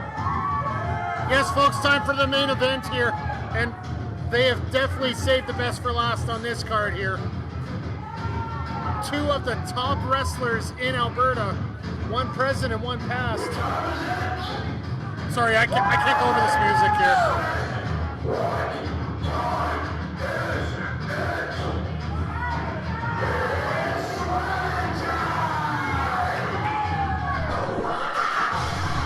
Yes, folks, Brice the Slammer Sova coming down the ringside here.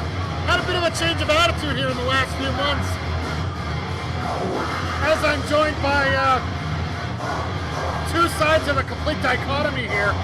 I have to my right, unfortunately, the guy that I can't stand doing crap that he's been doing all night here, Steven Styles. Why don't you like me? Everybody likes me. I'm a dog of war. You see what we did tonight. You gotta love me. I don't have 20 hours to explain all these reasons. And then to my left here, I have what I could say is one of the top contenders for the heavyweight championship, the Bosnian at Dawkins here. It's great to be here. So happy. I'm just glad you're healing up nicely here right now, because you've taken some vicious attacks here from Leon Green. Whoa! Never mind. Hold on here. I'm not going to stand here as people walk into my company and demand the main event. 10 years, 10 long years. I have bled, I have sweat for RCW, and what's my reward? Some 30-year-old man in the main event. And there's no sucking up. I have beat each and every opponent put in front of me. False accusations. Very false accusations here. I'll beat you, little lady, too. Or call it beating I'm him. scared of the girl. I don't know what's wrong with this guy, but But today, the man standing strong in front of you is 240 pounds of pure nuclear bicep. The man you always should have been. wait, did he gain 5 pounds coming out to the ring here? You'll find It's all out the gear he's wearing. just what time it is. And baby, it's slamming time. He does make a point. He wants to defend the RCW name, but this is not a guy that you do that against. Do you notice what caused Slammer's turn here? Change of style? Absolutely. 3 months ago, when Zarif Mitrovic defeated him. Weighing 200 pounds from Stirling, Scotland, it is Robbie Stewart. Yeah, we haven't seen Zarif in a long time. The Boston Adonis has come back, but I don't care about Zarif. I'm here to see a legend in this business. Robbie Stewart. 30 years to be in this business of Stampede Wrestling. see so many of these fans still remember him. The former Stampede Wrestling British Commonwealth champion. Looks like he's still in phenomenal shape right now. And once again, theme music that I can't talk over. Sorry. You'll also notice the man has not missed the beat at all. He still trains wrestlers, phenomenal athlete. He'll take any man down. Oh, he hasn't lost a step, it looks like, right now. And there's the bell, referee Stanley Hawks. That poor bastard has got this match up here. He's been having a heck of a night. As we remember, this is all for the evacuees and the first responders of the Northern Alberta forest fires.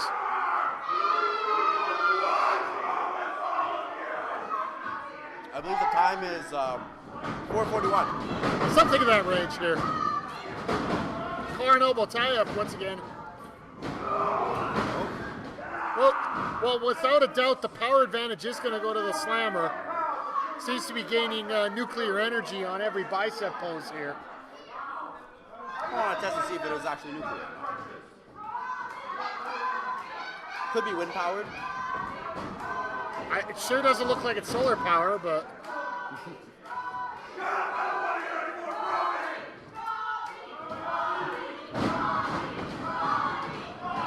And definitely the crowd is behind Robbie Stewart here.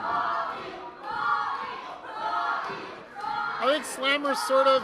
I don't know if he's... Oh, I was going to stand corrected. I thought he was going to be a little upset. Wasn't too upset about it, but it looks like he is. Oh, yeah, he is. Look at him.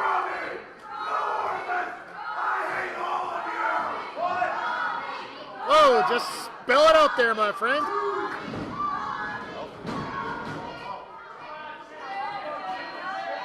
Oh, there we go. Are we allowed to say that word on camera here? We'll make sure we get a special edit on it for it. Okay. But also, Because he called him a chicken shit. yeah, Yeah. well, you got to call it like you see it, right? Yeah, exactly. Oh, Robbie's not wasting any more time. And Oh, there we go. I'm sorry, but I can definitely back up the cause right now of him being that kind of a chicken right now. Robbie Stewart's not one to play with. No, not at all. I think Slammer's sort of taken aback at the fact that Robbie looks like he still can go here. Oh, he certainly can.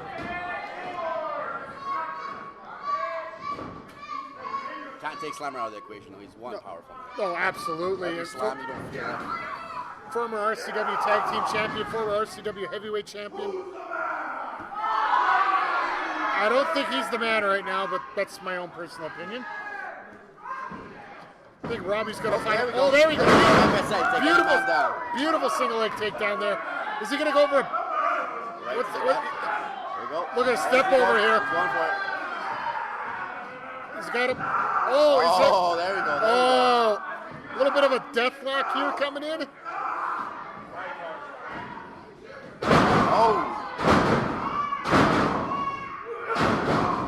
Just tearing at that hamstring there, loosening it up. When you got a powerful man like Slammer here, you got to take out his legs. That way you can't generate any power here. No legs, no slam. He sure does. I don't think he ever lost it. So,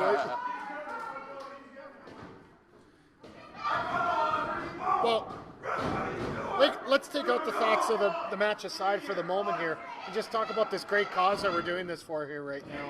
Yeah, it's a tough situation for everyone in Fort McMurray, and hope they know that the rest of the province supports them. We're going to help. Absolutely, and That's the best thing about being Alberta. We help our own.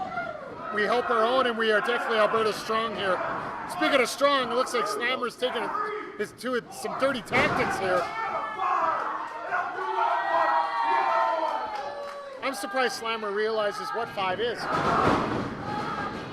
think after 5 he's kind of lost. Yeah. Oh, look at that shot right to the chest there. Yeah, there we go. It's all a little eye rake there, but once again, another shot to the chest.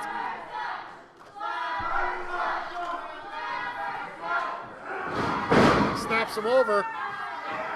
There we go. On rear chin lock here. Move you don't see a lot lately, but it definitely puts a lot of extra pressure on that neck.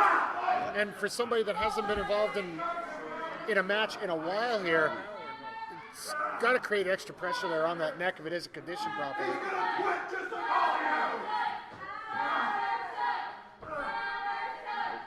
Well, that's a chant I didn't think I'd hear in a very long time here. It looks like Stewart's going down. Turned into a headlock now. Oh, there we go. Oh, nice reversal there with the leg scissors. I'm surprised Slammer looks a little confused here. Could he possibly tap out to this?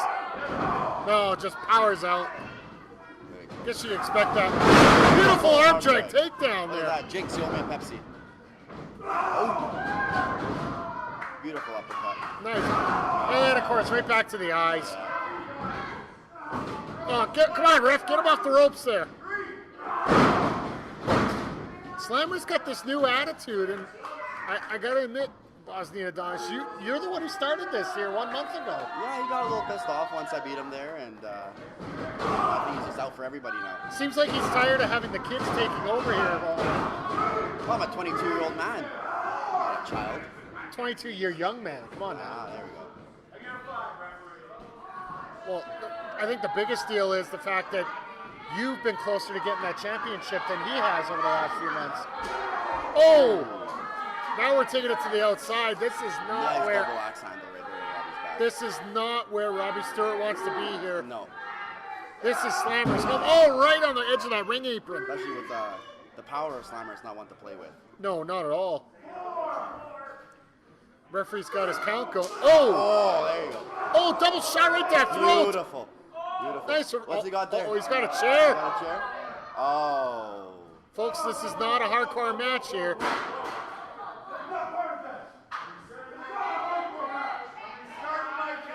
Well, I guess Slammer realized that himself, so. What's going on here? Is that his fingers crossed behind his back? I think he it is. crossed his fingers. I'm surprised he knows how. Oh, there we go. Oh! That's what you need of those. Yeah. Oh! Shot right to the thigh muscle. Yeah. I think. I would say the Boots to the buttocks. chest. The buttocks. There we go. What's Robbie setting up for here? Oh, Beautiful suplex. suplex slam there. It's the second time you jinxed me. How many Pepsis do you owe me now? I'm gonna owe you a whole case by now. Come on now. Make sure it's diet. Always calorie wise. Oh, yeah. Aspartame's not healthy, but. Oh, looks like both men are a little spent here. Yeah. Back elbow there by Stewart. Oh, is he locking up his arms. There we go. What's he going to do with him here? He's got Slammer at his mercy.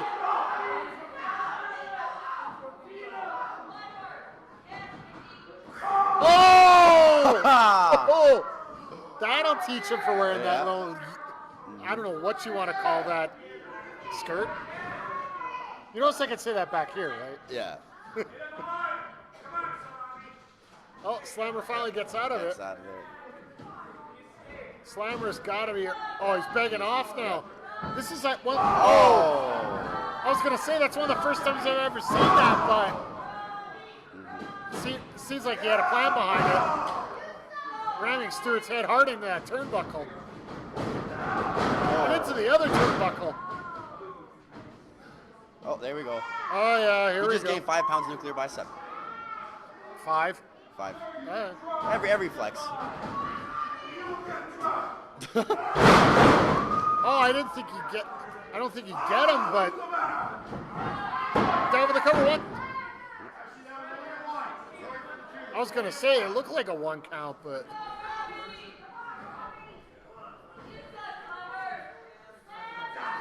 both these guys are pretty much in a stalemate right now. Slammer getting the early advantage. There we go. Reversal. Flicks off the ropes. Got him up. Oh, he got the referee. He got Stanley. Stanley's down. Stanley's 1, down. 2. Oh. We got to get another referee out here. We got to get some help for him.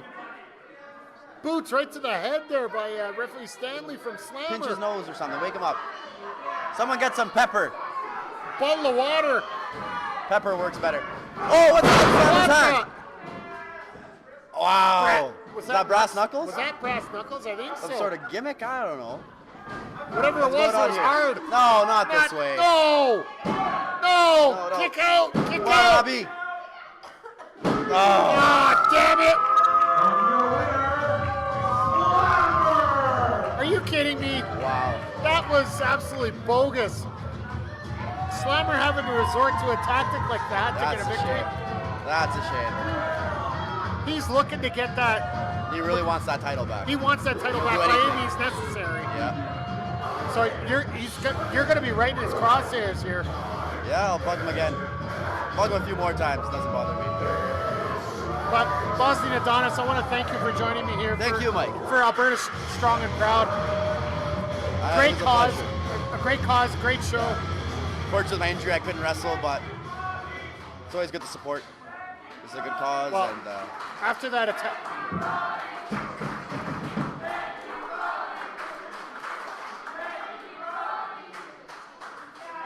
Yeah, a great cause, a great show, and after that attack by Leon Grayson, I'm sure you're going to be coming back strong and getting after him for a little bit of revenge. Certainly hunted for him. All right, folks, we just wrapped up the tribute show here at the Royal Canadian Legion. Myself and I managed to pull T. James Logan out of the ring from ring announcing duties. What did you think of the show tonight? You know what? It was tremendous. Not only that guys gave their time, guys gave so much effort, and the fans came out donating money. I know in the end, with all the match, how much did you say this raised roughly? $815 just from the door acceptance. I know that we raised $20 as well. One announcement I'll make at the end of the show here. If you guys go to EdmontonSPNshop.ca, that's our DVD store for the Edmonton Sports Podcast Network. Any DVD you purchase on there up until June 24th, which is the next RCW show, we will donate $5 from every DVD sale towards the Canadian Red Cross in terms of the fire efforts here. So, well, you know what? This was a cause that was dear to my heart. I have a lot of friends and a lot of family who are directly affected by this, and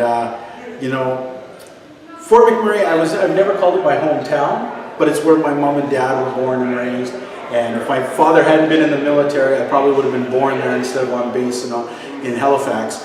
And I grew, I was there for years of my life that I remember. And the thought of the devastation and the changes, there's one thing to be in a town or a city that grows and changes for the better or for growth, but to know that something is wiped out, taken away, and erased is very sad. And it hurts my heart to think of just the areas and the loss of things. And it has been very heartwarming to see in the last couple of months or weeks so many people legitimately trying to help. So many people going out of their way, giving time, giving effort, giving money, giving whatever they can to help the needy. And you know, we talk about a lot about how this world can be sad, scary, lonely, whatever. But it's amazing that when a tragedy happens, that so many people can come together and pour out their hearts for strangers, for people they don't even know, for one reason, because we're all united together as, I don't want to know, just Albertans, Canadians, or just humans in this world. And I want to thank every person who's done anything, who've even just sat down and sent out good thoughts to the victims. Great job, people, and it makes me proud to be a part of the human race. And let's face it, in this world, we can't always say that. Absolutely, and just remember, folks, the reason that we did this show is to let you guys know what's going on, as well as giving you an opportunity. Please check out www.redcross.ca and donate what you can. And like Tom just said here, just even your well wishes right now, that's all people are looking for right now. It's just, we need to combine together, we need to be strong together, and it's just living proof of how we are truly Alberta strong here. So it's been a heck of a show here. It really has. You know, seeing Robbie Stewart was actually really amazing because, you know, you haven't seen a guy in a ring for 33 years. You don't know what to expect, and you couldn't tell me that guy hasn't been in the ring for a while because he did incredibly well. Ask Slammer how beat up he felt, and what does Slammer have to do to actually squeak out a victory? Yeah, it wasn't exactly pretty there, folks. But you know what? All in all, a fun card. Yeah. I gotta say there was lots of highs, and unfortunately, Dogs of War bringing in lots of despicable lows. But that's what we're starting to expect from these guys, and I guess then, you know, some things will never change. At least they volunteered and put their time out here. They didn't get paid for what they did, but unfortunately, they left a little bit of a statement that I don't think we necessarily had to hear. True. And I guess we're going to hear a follow-up on this statement actually on our next episode of Edmonton SPN Presents. It will be coming from the Springbrook Multiplex in just outside of Red Deer, Alberta. I know you're going to be there as well, as I will be there. Hey, you know, we should be sending out a special thank you to Can Man Dan. Here's a guy, just for the sake of raising money, took a beating in a hardcore match, and folks, he took a beating. Amazing. I don't know if I could do that. Absolutely. I want to thank Can Man Dan for coming out. I want to thank all the wrestlers from RCW and participating in this on their own time and on their own dime. I want to thank as well the wrestlers from CWC who participated in the one match. I want to thank the Fuderation Podcast for providing that awesome interview with one of the evacuees from the Fort McMurray fire, as well as Andre C., who is currently in Fort MacKay. That interview we had with him earlier as well as a lot of our special guests. But I think that wraps it up from here. You know what? Thank you, folks. We look forward to seeing you many times, not in just RCW, but around Alberta. Support indie wrestling, because without you, it doesn't exist. Amen. And this is Mike the Ref, just signing off, and we will see you next time on the Edmonton Sports Podcast Network and Edmonton SPN Presents.